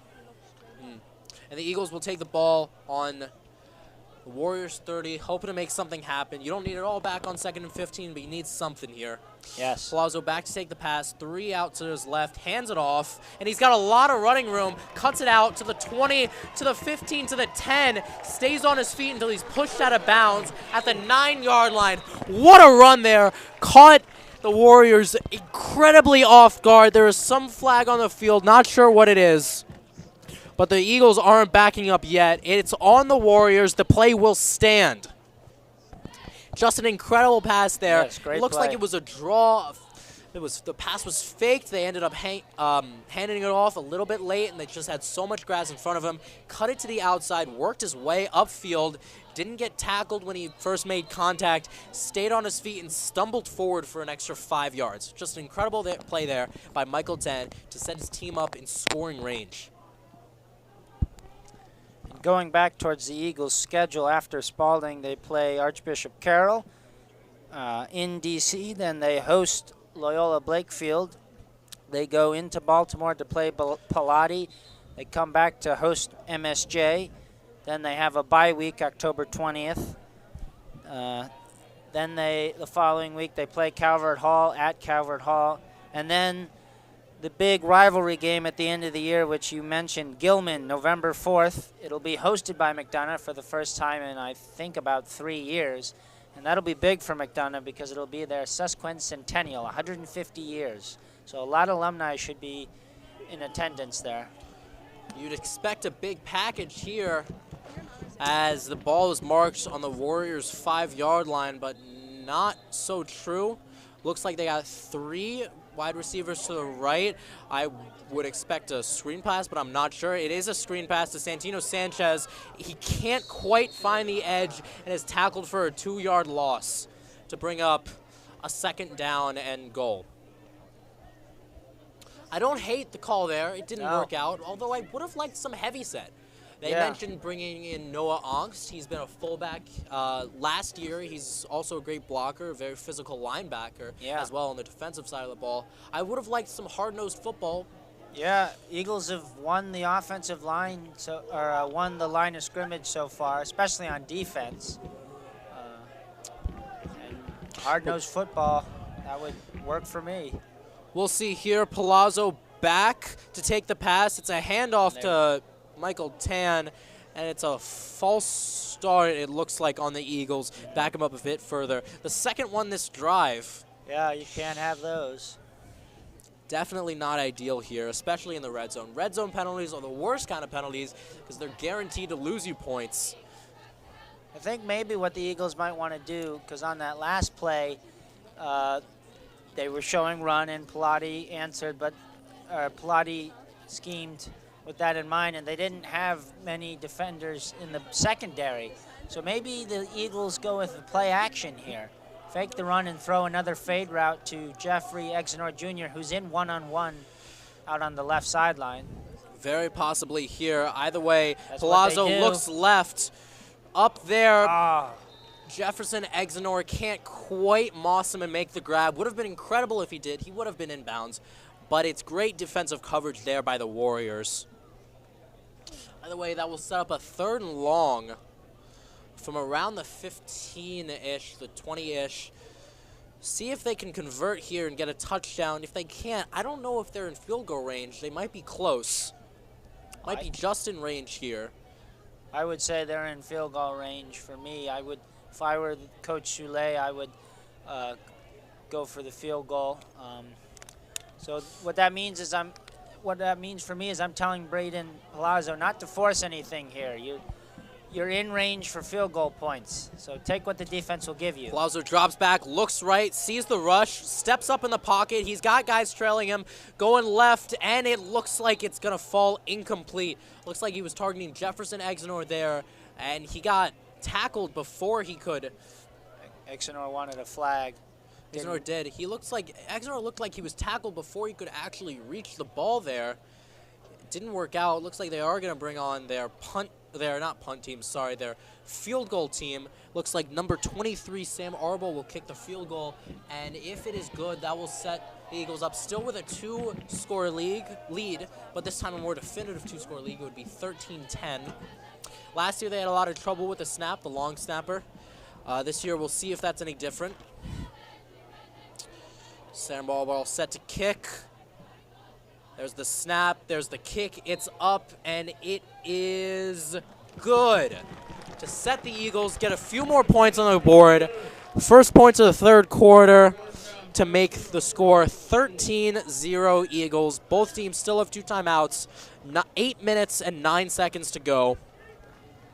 I mentioned earlier Coach Soule, and to talk a bit about him, he's in his 5th year with the Eagles, 4th season though, because 2020 there was no season due to COVID-19. He has a 24-20 record, 11-9 in the conference. He's gone 3-6 in 2018, where they were 4th out of 6. 2019 had a stellar year, winning the conference 11-1, and in the past 2 seasons they've been 6-6 and 4-7. Aiden Zolar with a cannon of a leg, set to kick. Hopefully he can kick into the back of the end zone. That's what he's hoping. We'll see what happens. See if we get an exciting return here. The kick is up. It's a high kick. It's a far kick. Caught at the 1. He can return it. Returns it to the 20 to the, and he's tackled there. And when Soule came in 2018, he replaced longtime Eagles coach Dom D'Amico. I remember meeting Dom D'Amico in my time as a middle school at McDonogh. I thought he was a good coach. Yeah, he from 2004 to 2017, he had a 80 and 47 overall record, 43 and 27 in the conference. He had a plus 1,330 point difference. Wow. Yes, an average of 95, an average point difference for his games of 95. As the Eagles and the Warriors take the field once again. Eagles' stout defense.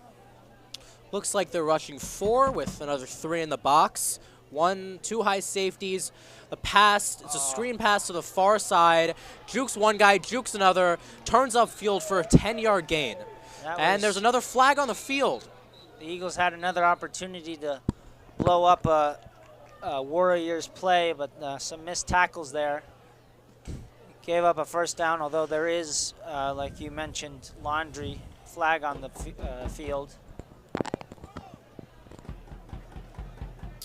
We'll see who this is on. This might bring the play back, which would be another Eagles blessing. Or it might be another flag on the Eagles, which has been plaguing them, like we've said, yes, this whole game. If there's one take, they're gonna watch this. They're gonna watch this stream during film. If any Eagles player is out there, don't do a penalty. No.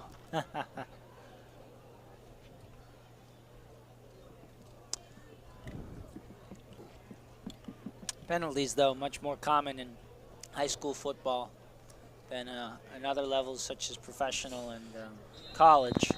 Ball is marked back to the 20.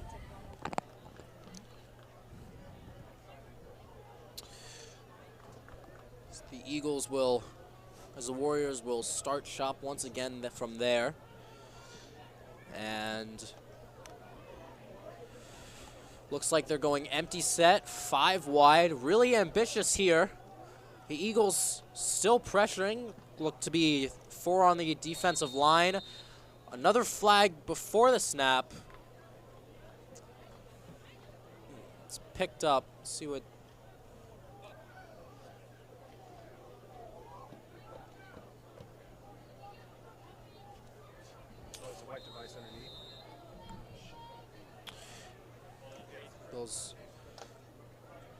The Warriors set back another 5 yards. Start with it on the 15 now after that penalty. Well, the Eagles can suffer from penalties just like the Warriors can. It is high school football after all. Creating this 1st and 15 opportunity. Still going 5 wide, very ambitious here. Warriors chuck it deep, one-on-one coverage, and it's overthrown by a good few yards and falls helplessly incomplete in front of the defender there. 2 Eagles defenders there. Number 0, Santino Sanchez, almost with the interception, but it was far overthrown. We've seen a Santino Sanchez earlier this game on the first drive of the game. Really incredible there. Yeah. He's good with his hands. You don't want to throw the ball in his direction if you're a Warrior here. No, great player. He's had a great game. Great coverage on that pass play.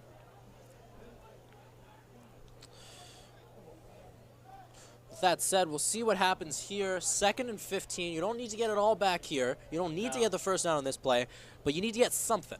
So you're not sitting and looking at a 3rd and 15. And McDonogh, they have dominated the game, especially on defense, but still plenty of time remaining. This one still up for grabs. Mount Zion could come back, but we would definitely have to see their offense start churning away at some yards. They've had a tough time doing that with McDonough's excelling defensive line creating pressure. And number 55 for the Warriors, letting his emotions get the best of him. And I wanted to talk about that. These players, I know they're excited to be out here playing. I'm definitely excited to watch. Don't let your emotions get ahead of you, though, because that can create some issues, some penalties, and penalties will hurt your team.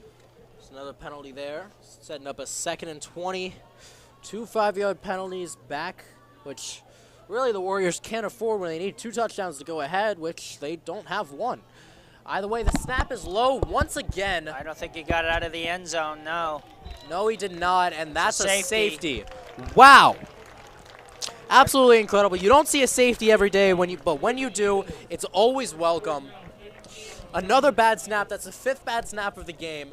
You don't see that often, and it's a kind of looking at a weird score here, 15-0. Ironically, though, the last time these two teams played, which was last year in Game 1 of the season, the final score 21-2, that 2 being a safety. Yes. Yeah, well, they got a safety here. Great job by the defense capitalizing on it. Warriors kind of shot themselves in the foot twice. Yes. And backed them up far enough so they could get a safety, and then they did. And the McDonogh will get the ball now. And there's still too much time for me to call it, but a score resulting from the drive after this safety, that may just be close enough to put it away. We've seen crazier things here. Yes, crazy finish. So let's not say anything yet, Yes. Mason, but I'm hoping that's true. Either way, Michael Tan is back to receive the kickoff punt.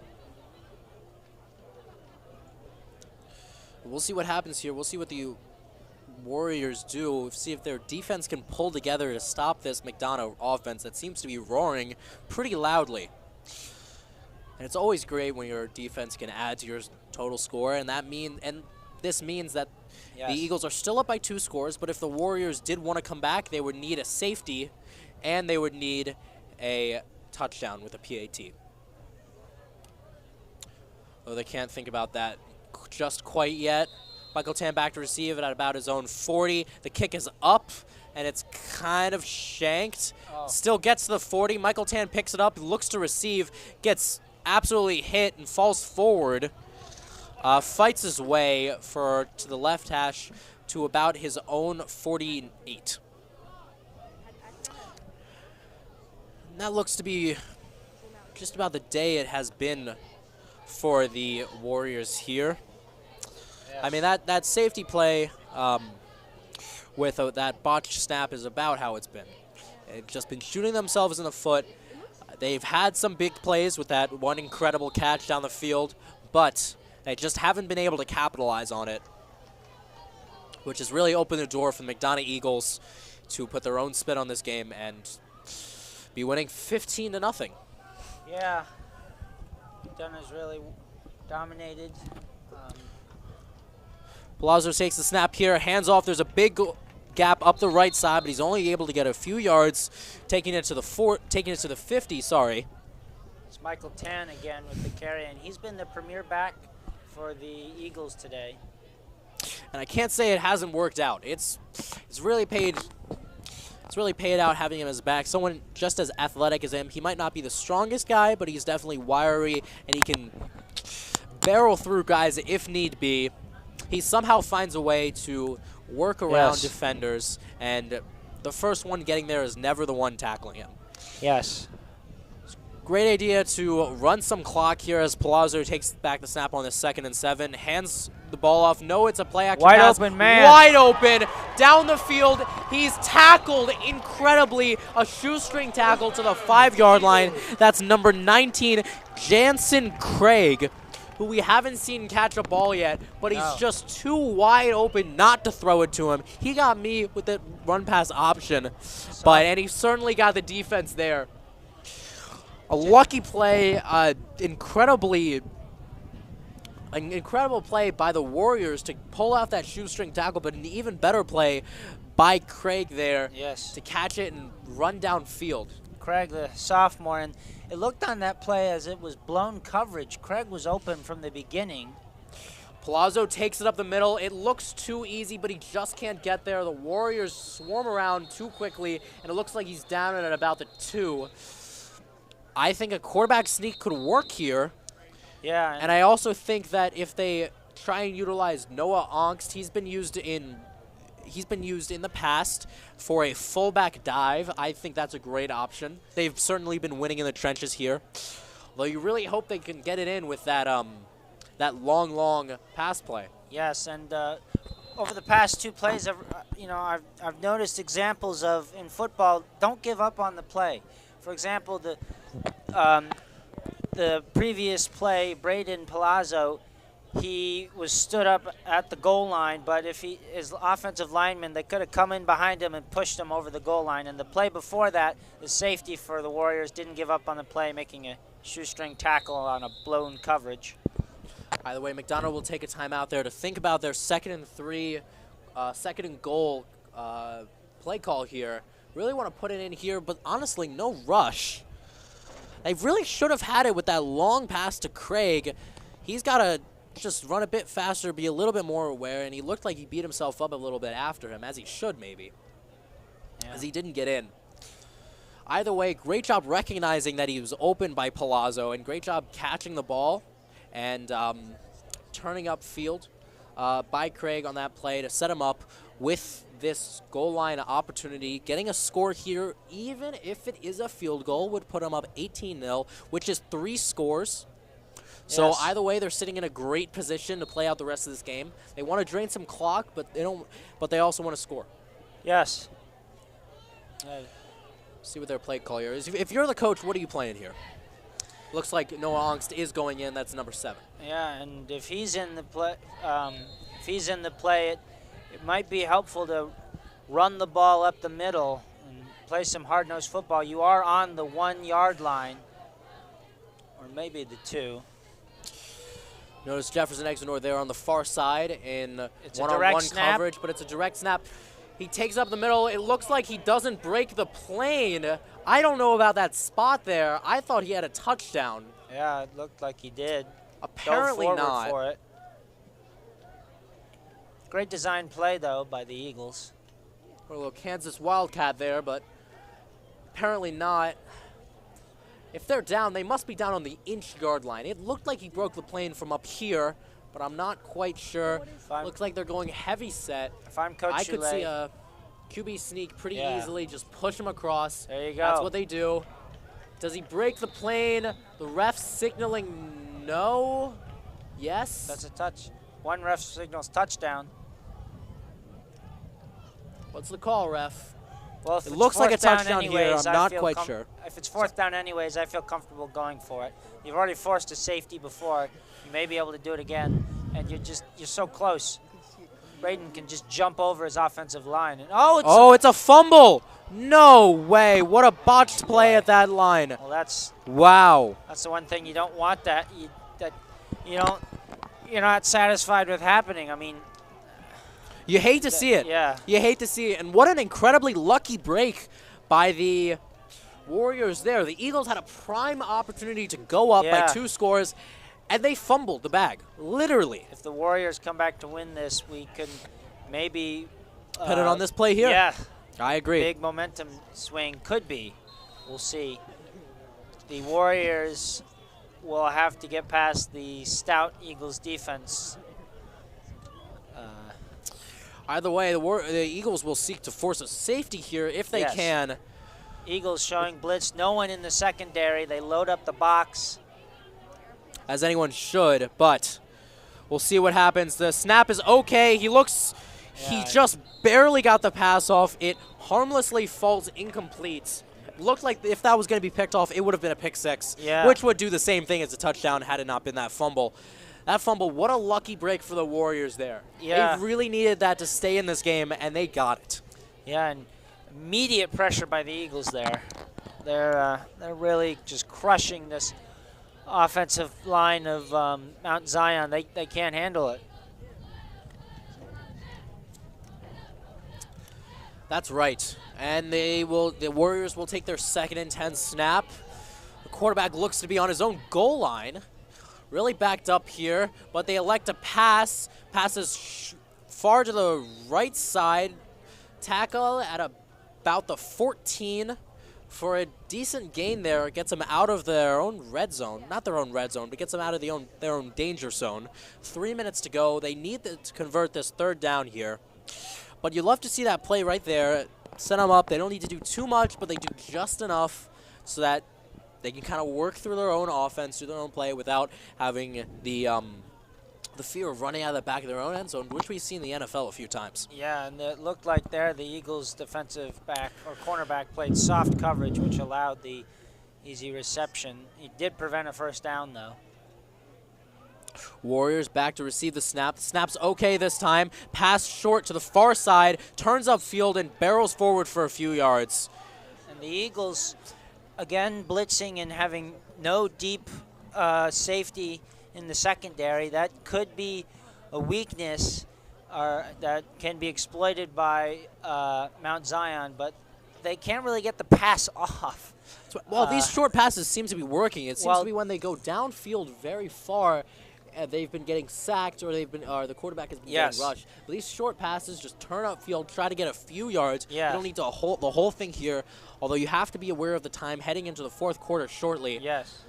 Mount Zion. Fourth quarter, the snap is low, but it's all right. The pass, they try the exact same thing again. Right through his hands. But it goes right through number 13's hands, falls incomplete. Yeah, Mount Zion is working the short, quick passes now. Their game plan before, the quarterback was holding on to the ball for too long, and the Eagles were getting pressure.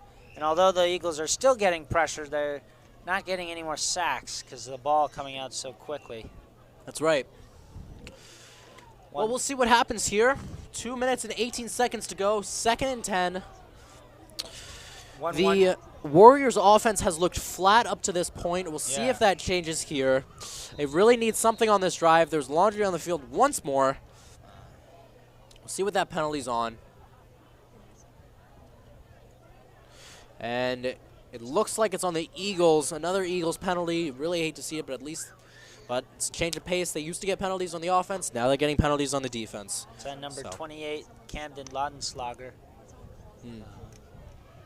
One wonders, though, if the Warriors had employed this scheme earlier, would the game be at least closer? Would they have some points to show for their efforts today? Very possibly. Yeah. Their offense still hasn't looked exceptional so far. No. Hasn't looked rejuvenated, but... Second and about 6 here. Third and about 10 here. No, second and 6. Second and 6. And the quarterback is rushed, running far back into his own territory. Gets the pass off deep, and it's picked off. No, it's not. It is not picked. It goes right through the hands of the Eagles and falls to the floor. Falls to the ground, sorry. Very close to a pick there, and that'll bring up 4th down. Oh boy. 3rd down, sorry. And it looks like the Eagles are hurt. That is not good. Player down for the Eagles. Is that number 7, Noah Angst? No, it's not. Sorry. Either way, this early in the season, you really hate to see that. Hoping he can get, if it's a serious injury, you just hope he can get back for the playoffs. High school bodies are pretty spry, so we'll see what happens. He's down on the field. He's not getting up, which is always not a good sign. No. It's Injuries 3rd down. It was number 28, Camden Laudenslager. He's had a big impact today. The Eagles are hoping he can make a quick recovery. And this could drastically hurt this Eagles defense. Yes. Camden Laudenslager is a big part of that defensive line. It's a good sign to see him jog off on his own 2 legs, but still it's gonna hurt, especially heading into the 4th quarter here. Looks to be 3rd down and a bit when after that incompletion, should have been a pick apparently. I think he may be cramping in the legs. But he didn't, the quarterback just couldn't get it far enough. Look to throw here out of the Eagles load up the box. Warriors send pressure. One-on-one situation. Can he make the catch? He does not. He's too far out of bounds, and it's an incomplete pass. He didn't catch it anyways. And might I say, what an incredible job by the Eagles defender there, pushing him to the boundary, not letting him have the chance to create that, to make that pass, make that catch. Sorry. Yes. That's really been the story of this Eagles defense. Great work up front has helped alleviate some of the pressure off the cornerbacks, but when the cornerbacks number is called, they've been able to answer in style. And although the Warriors are down big late, they are going to elect to punt, play it safe. I don't think it's a great idea to go for it here. Yeah, it's in any fourth situation. And long. Fourth You're and deep 7 in your just own- doesn't work. Deep in your own territory. Still can't complete a great drive here. The Warriors. They've got 1 first down, maybe 2 first downs, but there looks like they're faking it. Oh no! Kicking He does it punt deep. away. They wanted to fake. Apparently, they decided against it midway into the play, and that'll be drop dead at the Eagles' 43-yard line. What an interesting play call there. You don't see that every day. Yeah.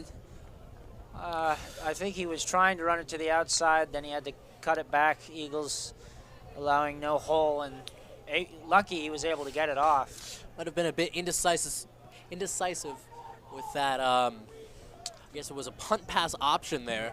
Yeah. He tried to run it, or run pass option, sorry. He tried to run it, couldn't, and just punted it away. And it really wasn't a bad punt at all, I don't think. Either way, Palazzo sets up to receive the snap. A good snap from the center. Hands it off to Michael Tan. Cuts it to the near side and tackled for a few yards gain. Looks to be only about 1 or 2.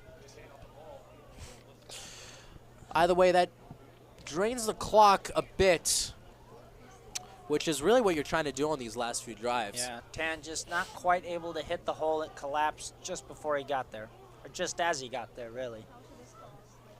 Setting up a 2nd and long, 2nd and 9 here. You want to get something here so you're staying ahead of the 6, set up a 3rd and short. That's always a good idea.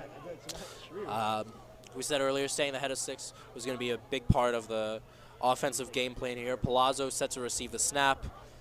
Takes it, backs off, does not hand it off. Instead rolls out to the far side, encounters some pressure, running more. Got to throw it away, can't hold on to it that long, and he's hit.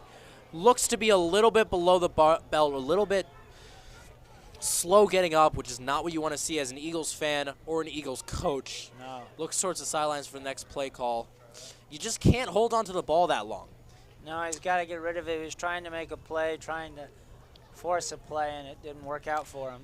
Eagles haven't been great with penalties. You don't want to hold the ball that long because there's always a better chance of a holding call when you're doing that. But then again, there was a sack. One upside is it keeps the clock running. Maybe that's why I didn't throw it away. Wanted to keep the clock Possibly. running. Either way, Palazzo is set to receive the snap on a 3rd and very long. Hands it off to Michael Tan, and he's stuffed at the line of scrimmage for no yards. Take us to the end of the 3rd. It will in just a few seconds here. McDonogh has 15 points. The Warriors still don't have any. The Eagles defense, up to this point, pitching a shutout, as we all knew they could. Yeah. We'll see you when the 4th quarter, the final quarter, starts.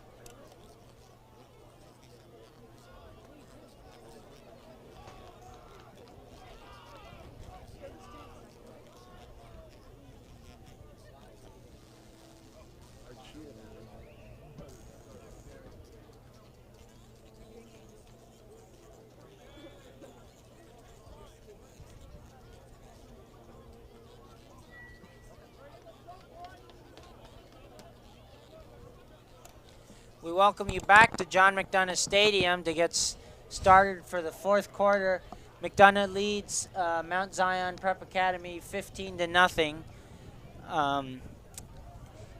McDonogh, last year, they had a lot of graduates from the football team. These including Mathani Paul Swinson, wide receiver and free safety, Demetrius Smith, running back and cornerback, Peter Kokonis, a long snapper, wide receiver, Eric Pearl, free safety, wide receiver, Sanjay Talwar, long snapper and middle linebacker, Mason Robinson, who we mentioned earlier, defensive end, Sean Stevenson, defensive end and tackle, and Tamarius Walker, guard and defensive tackle. So 3 big offensive and defensive linemen for the Eagles, having graduated. I was a bit concerned if their offensive line would be able to step up and replace those guys, but it seems they've done a fairly decent job today. I agree. Mason Robinson was someone that we called his name a lot up here at the press box. Yes. He was someone that got pressure every single play coming off the edge for the Eagles. Yes. And he got a lot of tackles for loss. He was a very solid defensive lineman. He looked to be a solid rock, immovable object that the Warriors just could not get around. And having him off was a big hit, but it looks like Cam Laudenslager has really stepped up and risen to the challenge. Yes. He's been great today. He was great last year. He's been even better coming into his junior year. Gets to mature a little bit. He's had a few offers from universities across the nation. But we all just hope he gives it all with McDonogh Eagles, and he looks like he is. Not in right now, but that's all right. Fourth quarter, Eagles are up by 2 scores. It's 15-0 as they get ready to punt here. Snap is good. The punt is up. It's a high punt. It's a long punt. Fielded at about the 25, and he's absolutely knocked. I don't think that's legal. He might have called a fair catch. Noah Ongst is saying that he didn't. That's an illegal hit. You can't do that. You can't hit a defensive player like that. There were 3 Eagles there with the hit. Noah Ongst is there pleading that he did not call fair catch. The refs disagree, and the flag is thrown. Crowd upset with that call. Well, by the way, that was a rough hit. I didn't see I didn't see signaling for a fair catch, but no, I didn't either. But I'm not sure. Either way, the call goes against the Eagles, and that'll bring the Warriors further to the Eagles' end zone. The Warriors now at about their own 40. Still have a drive to go. Still have a drive to go. Still need to put something together. Going 5 wide here. Still ambitious. Still want to take some shots down the field. We'll see what happens. Eagles load up the box again. Warriors take the snap. It's blown dead. It doesn't count. Penalty it's there. Like offsides by the Eagles.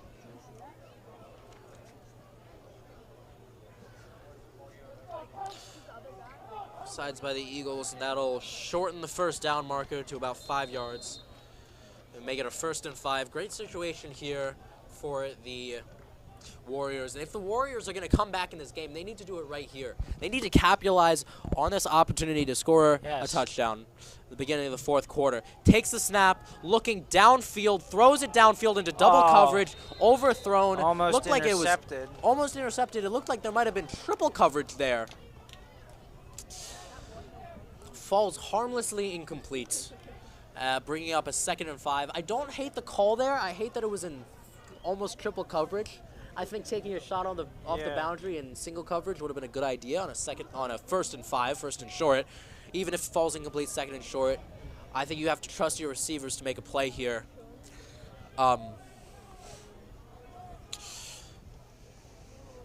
They really need some type of chunk play to rejuvenate this offense. It's looked pretty flat right now. Still going 5 wide, takes the pass, but the quarterback runs up the middle for a long gain to the Eagles' 35. Just slices through the Eagles' defense for a 25-yard gain. And on that play, if you're the coach of the offense, you're cautious having obviously that was a design run of the quarterback, but you're cautious having your running back staying up or your quarterback staying up and fighting for extra yards. You kind of want him to get down so he doesn't fumble.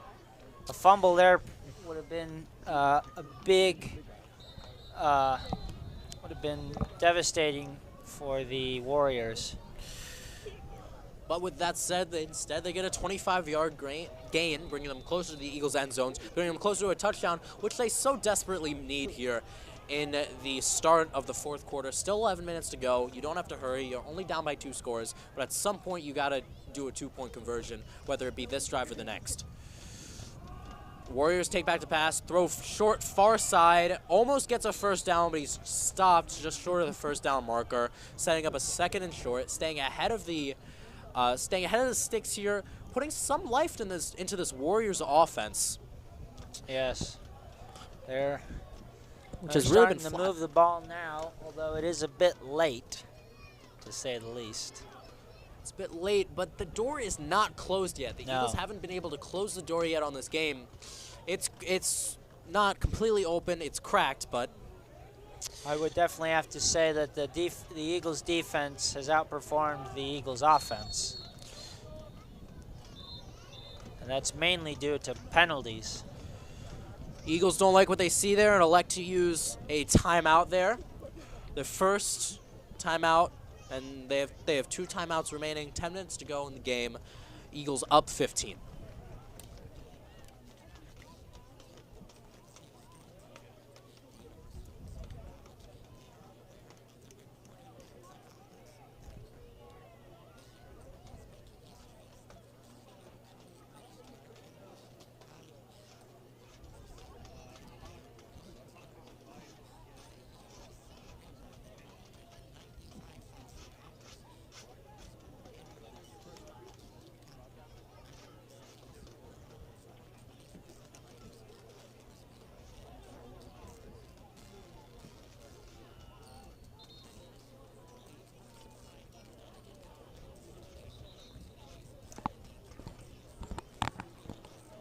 The Warriors take the field come out on offense. 2nd and short, about 2nd and 2 or 3.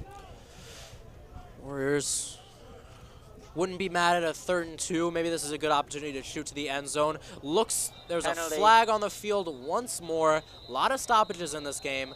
They're still running. Something's happening. It looks like there's a fight. Calm down, everyone. Calm down, Warriors. More flags are thrown. Hopefully people aren't ejected, but tensions are running high. That's what I was talking about with emotions, not letting it get the best of you. It would be terrible to start something now, this late in the game. Don't get chipper here. You don't want to get... There's no reason to get a useless penalty. Yeah. Or a penalty that doesn't even happen when you're playing. Yes. Refs congregate to sort this all out, as there were a few flags thrown on that play. Still 10 minutes to go, still 2nd and 2. See if that changes here, see who the flag's on, who said the first word, who threw the first punch. Eagles have 1 timeout, it looks like. Well, the Warriors still have 3. They'll need to save those timeouts if they want to complete a final drive here. Eagles have scored in the second half, but their offense hasn't. Their safety... There are only 2 points in the third quarter. With that said, they're still up 15-0. 2 scores. Has a comfortable lead, but the game's not over. You mentioned earlier, oh, darn it, I've just forgotten it. Come back to me. Oh, or no. Ref saw the flag looks to be on the Warriors here, and the Eagles. Those flags might offset, and there is no play.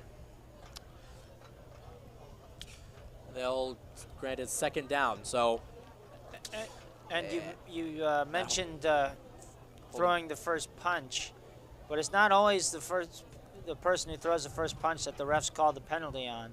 So even if players, you got to keep your cool, even if you're tested by the opponent. The Eagles sideline is doing the Queen wave as the Warriors back up a little bit. I suppose there was another penalty before the play, and that would make it 2nd and 7 here. Either way, still 2nd down. Penalties offset. Everyone leaves the debacle. No one gets thrown out here. Oh, false Goes start. into motion. Another false start. We'll see who it's on here in a moment. Well, there's been a lot of penalties, a lot of stoppages in this game, which you hope can see minimized down the stretch as people become more comfortable with the offense, more comfortable with the defense. Neutral zone infraction. By the Eagles here. And the Warriors move up a little bit more to their previous spot, and in the last 2 minutes, there's been a bunch of flags and nothing has happened, essentially. Yes. The Warriors have no one in the backfield. They've got 5 wide receivers, 4 to the left. Snap. The throw is picked off. It's overthrown, but he's tackled by the receiver. That would be number 8, Brandon Finney. And there's more flags on the field as the players start to talk. It's a great pick there, taking advantage of outside positioning, apparently, and an overthrown pass, having the hands to catch the ball, turn upfield. He was tackled, but it's still a great pick. Brandon Finney, the junior defensive back there with the interception. And you leave that whole mess in the close to the red zone, where the Warriors were close to the Eagles' red zone with no points scored by the Warriors. 10 minutes to go. They would need 2 drives to get 15 points, counting a 2-point conversion, and they don't even have the ball. Eagles looking to drain some time here. They only have 1 timeout, but the Warriors still have 3. Don't hand the ball off, elect to run it up with Palazzo, uses athleticism, and they don't gain any yards. But the clock still runs. 9 minutes to go. There's still time for anything to happen. We've seen some crazy things last year. We saw crazy finishes. We saw one time a blocked punt turn into a loss for the Eagles. And a questionable made field goal, late second made field goal. By the way, Palazzo throws far side, makes a move. That was the man that just caught the pick interception. Brandon Finley made a move on the defender. The first one can't tackle him. The second one can, making a 3rd and short. 3rd and it looks to be about 1 or 2 here. Staying ahead of the sticks. A pretty good situation to be here for McDonogh Eagles. Look to play for some hard-nosed football. Even if they're showing the run, I think they still run it here. It's still a good option as the clock still ticks down. Also, a great job to stay in bounds. Yes. Keep the clock rolling. Palazzo back to take the snap, and Tan back to hand it off, but he doesn't hand it off. He instead throws out wide to the, out to the far side of the field. It's caught, and he runs out of bounds. Now what you want to do, you want to keep the clock rolling. You do want to keep the clock rolling, but then again, a 1st and 10 is always better. And they have another chance or another first down. Waste some more clock here. 8 minutes and 30 seconds. I like the play call there. This, I have to say, Palazzo seems to have risen from the challenge last year. He was kind of thrown into a system last year that he didn't really know. He's kind of settled down now. He knows the offense, and he's looked calm in the pocket. Thrown out wide to a screen pass to Brandon Finley, who they're seeming to trust a lot more with the ball. He might be a great 3rd wide receiver in this offense. Yeah, last year he had 14 receptions for 121 yards, being used more now in his junior season. Could have a breakthrough season. We all know of Michael Tan's athleticism. We all know of Jefferson Exnor's size and how he gains leverage on cornerbacks. Santino Sanchez is very shifty. Brandon Finley might be that 3rd option this McDonald's Eagles offense needs to really open up the offense. Either way, Michael Tan gets the snap here. Whoa, great power run by Tan. Still barrels going. Through. He's not down yet. Getting a push by his offensive lineman. As a swarm of Warriors surround him, he does not go down and barrels forward for a huge gain of 15-ish yards. That's been a big contributor to the Eagles' win, or to the Eagles' lead, today. Their ability to have success in the ground game.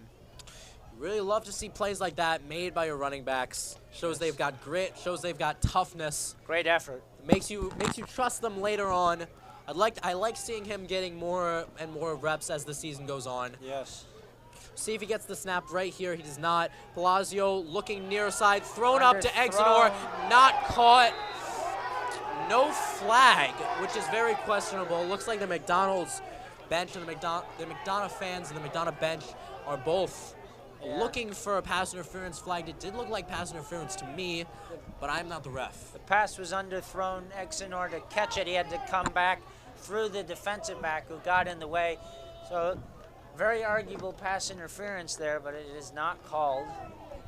And no matter how much the crowd complains, not going to change it. But for McDonogh, I think you really want to start running the ball more. Your success in the pass game is great, but you keep the clock running, and then also this defense, it might get tired. It's been a long day for them, and maybe a big play will break free.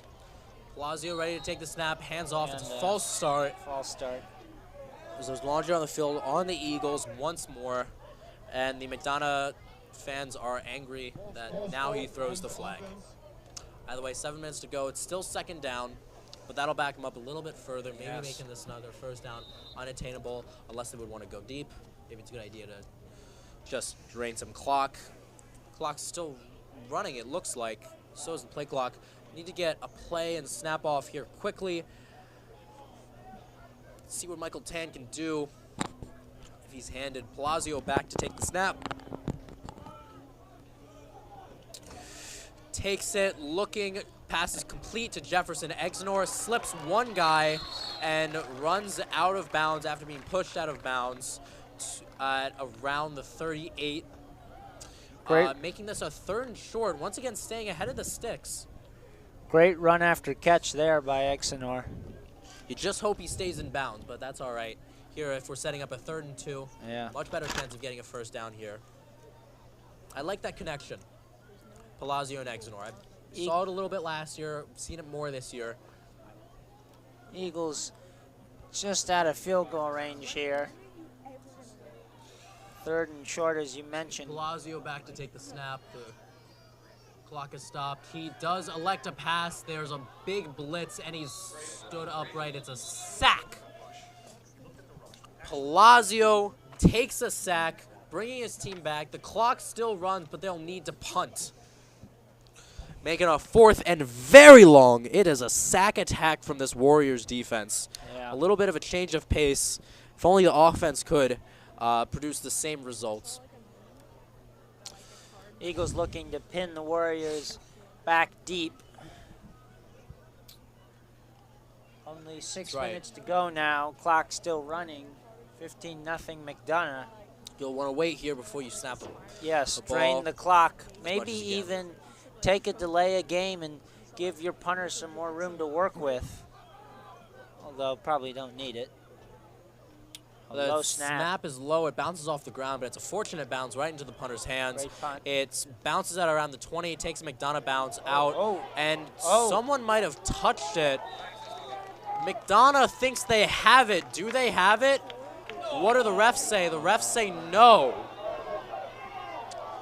What might have happened there is the Warriors might have touched it with their foot just as it was going out of the bounds. And McDonogh says they recovered it. Apparently not. Yeah. Seen some questionable calls throughout this game. Nevertheless, still in the lead. Yeah. Either way, the Warriors will start the ball on their own 25-yard line.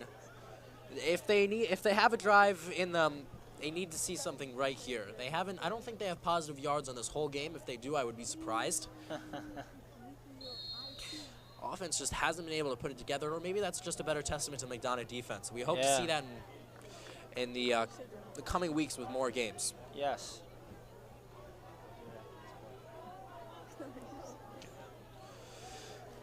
The Warriors worked the short passing game last drive, and it seems like they'll do the same thing here. 5 wide receivers out wide, no one in the backfield.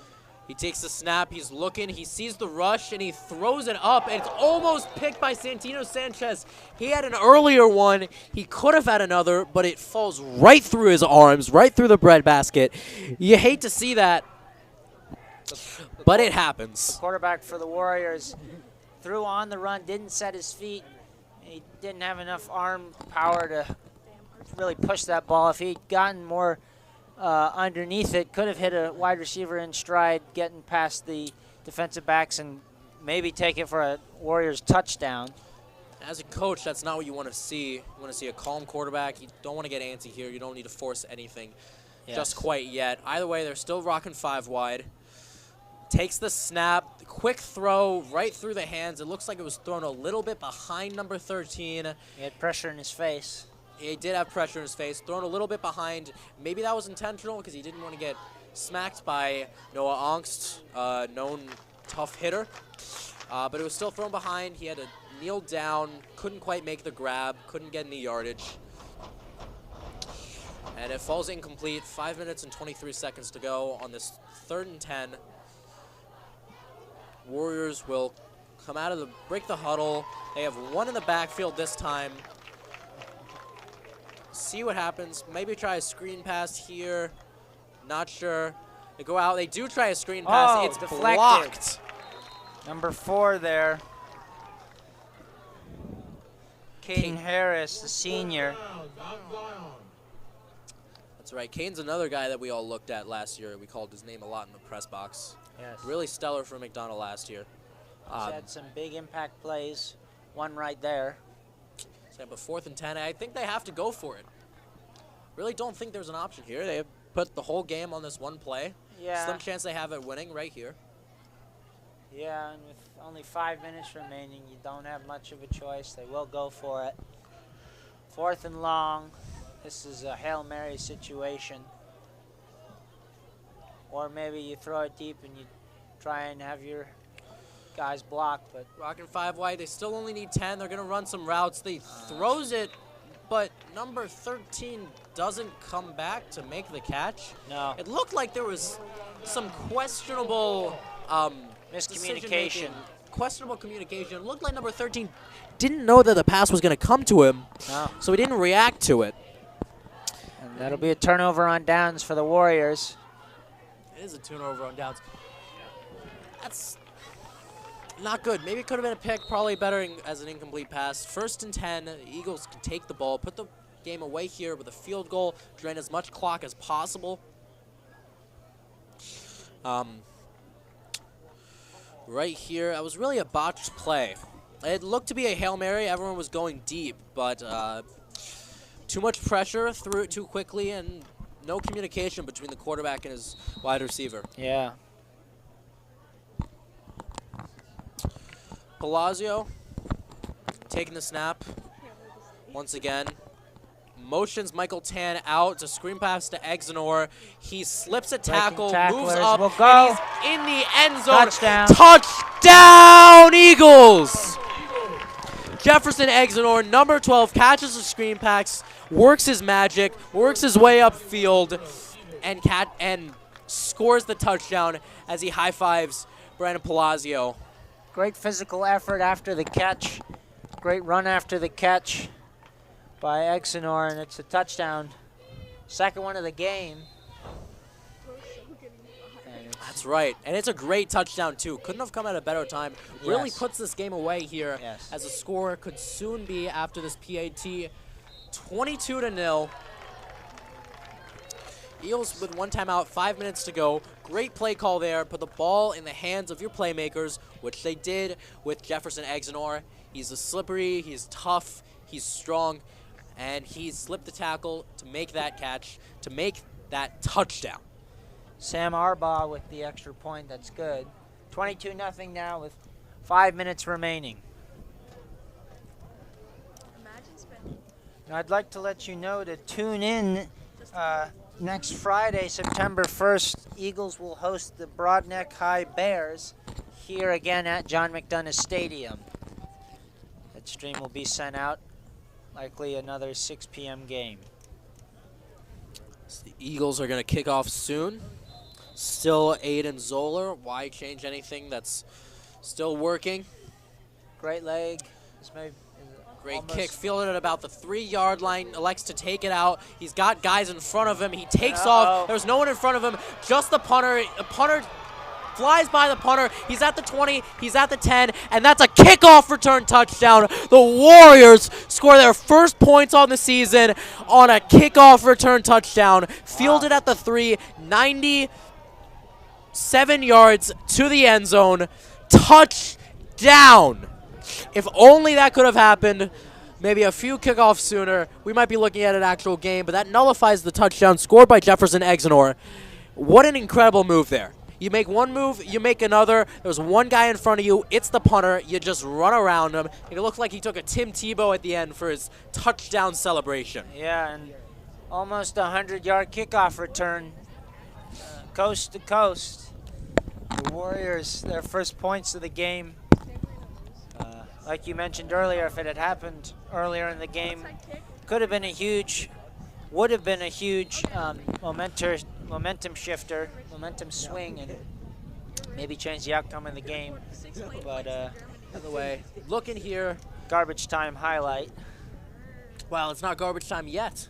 It might be soon, but it's not yet. I think 5 minutes to go around. I think that the Warriors could still come back, as they like to take the PAT here and go down 15. Snap's all right. The kick is up, and it is no good. Low So kick. they're Looked like there could have been a still. I think he just shanked it. I don't think Yeah. that it was blocked. no. Either way, they're down 16. If they wanted to score, they would need to go for a 2-point conversion. If they could score, they needed to go a 2-point conversion. You know, it's a rough touchdown, but if you're going to have a touchdown, I think that's the way to do it, because you can still say that your defense didn't allow any points. Your special teams might have, but your defense didn't. Yeah, for the Eagles giving up the play. For the Warriors, though, that is a ideal way to score because it doesn't really take a lot of time off the clock. It's quick. So still just under 5 minutes remaining, and highly likely we may see an onside kick here. We saw it earlier when it wasn't needed. Now it is needed. Looks like the Eagles are ready for it this time. Yeah, they won't be caught off guard. They shouldn't be. So see a kick here.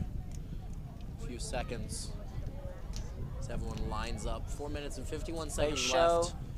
onside kick Warriors formation. down by 16. See where he is.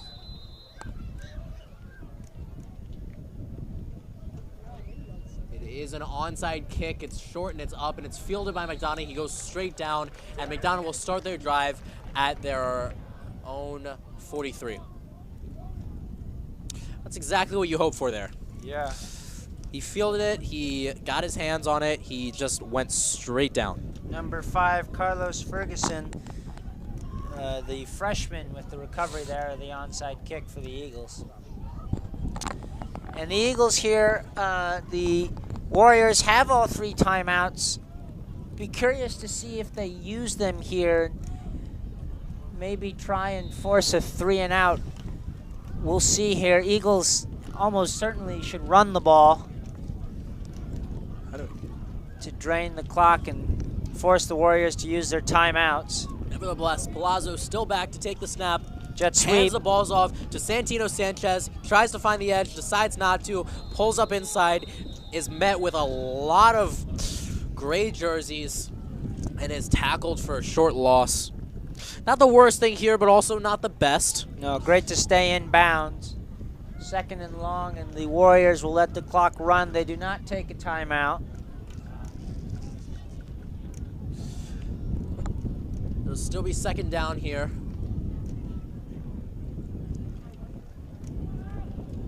Second and long, loss of a yard on the play. Palazzo ready back to take the snap. He's still got a... I think this will be a handoff to Michael Tan as the Warriors elect to put 4 on the D-line. And that's what happens. It's a short pass to Santino Sanchez, and he's tackled at around the 45-yard line, setting up a 3rd and long, but 3rd and not as long, 3rd and about 7. Yes. So we'll see what happens here. Good job getting tackled in bounds. This will bring the clock to around the 3-minute and 10-second mark, as they will wait as long as they can before snapping another play. Palazzo here joins the huddle back after receiving a play.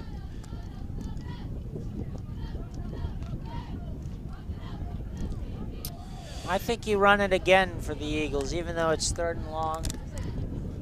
I have to agree, but they elect not to. It's a screen pass, and it works. It's caught, Tan. and he turns it upfield. Michael Tan tackled from behind just a little bit, but Great that's first still a down. first down. You love to see it as an Eagle. Could have broken it big, almost. Almost. The Eagles The game's- convert. That's a huge first down. Warriors still not taking a timeout. They have all 3. A game-saving tackle there by the Warriors, miraculously tackled from behind, but it still sets up a first down on that screen pass play to Michael Tan. Less than 3 minutes now in the game. Eagles with 4 wide receivers wide. Need around one more first down to kneel the game out. That's handoff to Michael Tan, brings it up for a suspiciously long gain, actually, 5 yards. Very well done there.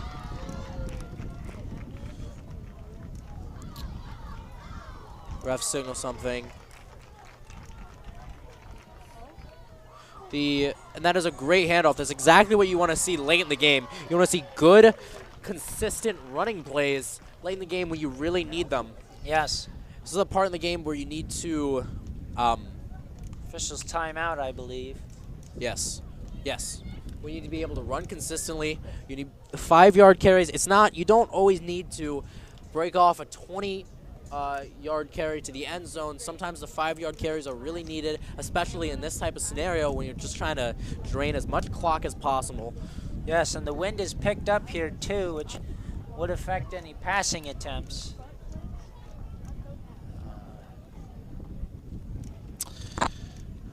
Yes, the Eagles taking the field after that timeout.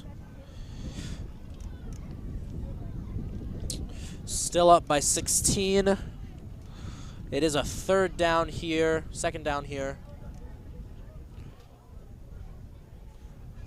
2nd down here and around medium. And they'll want to get this first down, put this game away. 1 or 2 more first downs. You can all go home with the first week under your belt as a victory. You can look back on it. Even if you made some mistakes in the film room, you can look back on it to The Eagles you have can look back on it proudly. The Eagles have played well today, and historically under Coach Choulet, they've won in Game 1 situations 3-1, including a win last year over this same Mount Zion Prep Academy. And that right there was bad. They just fumbled. It was a bad snap. They fumbled the snap. Luckily, the ball didn't travel too far away that they couldn't recover it. They did recover it, and it was still down in bounds. But it was a fumble. You just don't want to see that. Bad handoff, yeah. It was a waste of a down, and now they're sitting at 3rd and long. They might have to have an actual play here just to ensure that the Warriors don't get the ball back. It was very interesting. Curious why the clock is stopped in Mount Zion still has all 3 timeouts. Did the Eagles take a timeout by chance? No one's been charged a timeout. Is it another official's timeout? 2:26 remaining anyways. 22-6 the score. Oh, that's funny. Score matches the time left on the clock. Either way, it's still going to be a 3rd down and 10. See if the Eagles can convert, put this game away. Eagles outside of field goal range. They could get into field goal range and still not have a first down, which then would be 4th and long. Do you bring out the kicker for a long field goal attempt, or do you try to convert? If you don't get That's it, right. it stops the clock. Eagles 2 backs in the backfield. Palazzo takes the snap, does not hand off, elects to pass. He has Jeffner Exenor not very open. You saw number 5 there trailing closely behind him, and he broke up the pass. Jeffner Exenor a little bit slow to get up. Not what you want to see. I thought he was hurt for a second. Apparently he's not. He's just angry at himself that he did not catch that pass. Yeah, almost intercepted by number 5 of the Warriors. That's right. But thankfully for the Eagles, it was not. It looked like it bounced off the hands. It really should have been intercepted. It was great coverage. Pass was maybe thrown a little bit behind, but it did a great job at tailing him there. You really can't ask for anything better as a defensive backs coach. As the Palazzo will elect a punt, and it looks like they only have 10 men on the field here.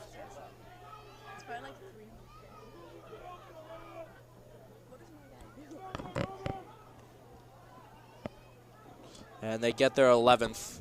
A little bit of a delay, but the punt, it's a high punt. See if he can get it off. He does, just barely. Great job by the punter there, reacting, and it rolls out at about the 26-yard line. Great job by the punter there, noticing that it was a high snap. Still staying calm, even though 3 gray shirts were rushing at him at full speed. And he gets the punt off. It's a good punt. Downs it at the 26, 2 minutes, 12 to go. And the Warriors, looking at this, they need 16 points. Yes. Just to tie. That's only 2 drives, but the 2 drives have to be ended touchdowns, which the offense hasn't been able to do. And they have to get 2-point conversions. You got to score quick, too, to do it. And that's right. so they do save all 3 timeouts, and it does end up sort of working for them if they can score and score quickly here.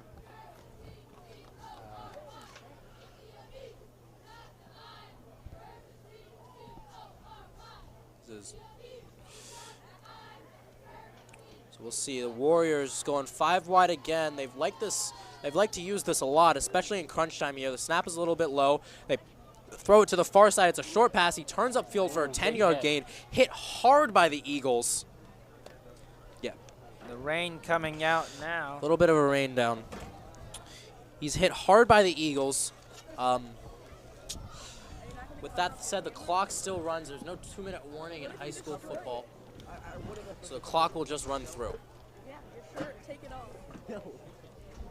Just like my people next door.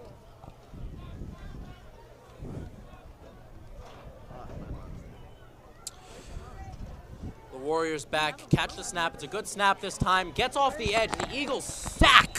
Sack attack. Eagles get another sack to try and close out this game. That's good for 2 reasons. One, it sets the Warriors back. The other, it keeps the clock rolling as he was tackled in bounds. A minute 27 left, 26, 25. The clock is ticking. They need another snap.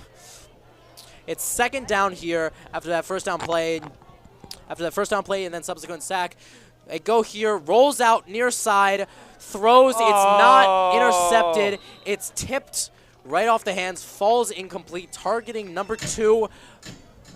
But he cannot reach him. This is also yours. And the Eagles sort of friendly fire there. It's tipped when if it hadn't been number 3 for the Eagles may have came away with the takeaway. You have the roster still on your phone? Yeah.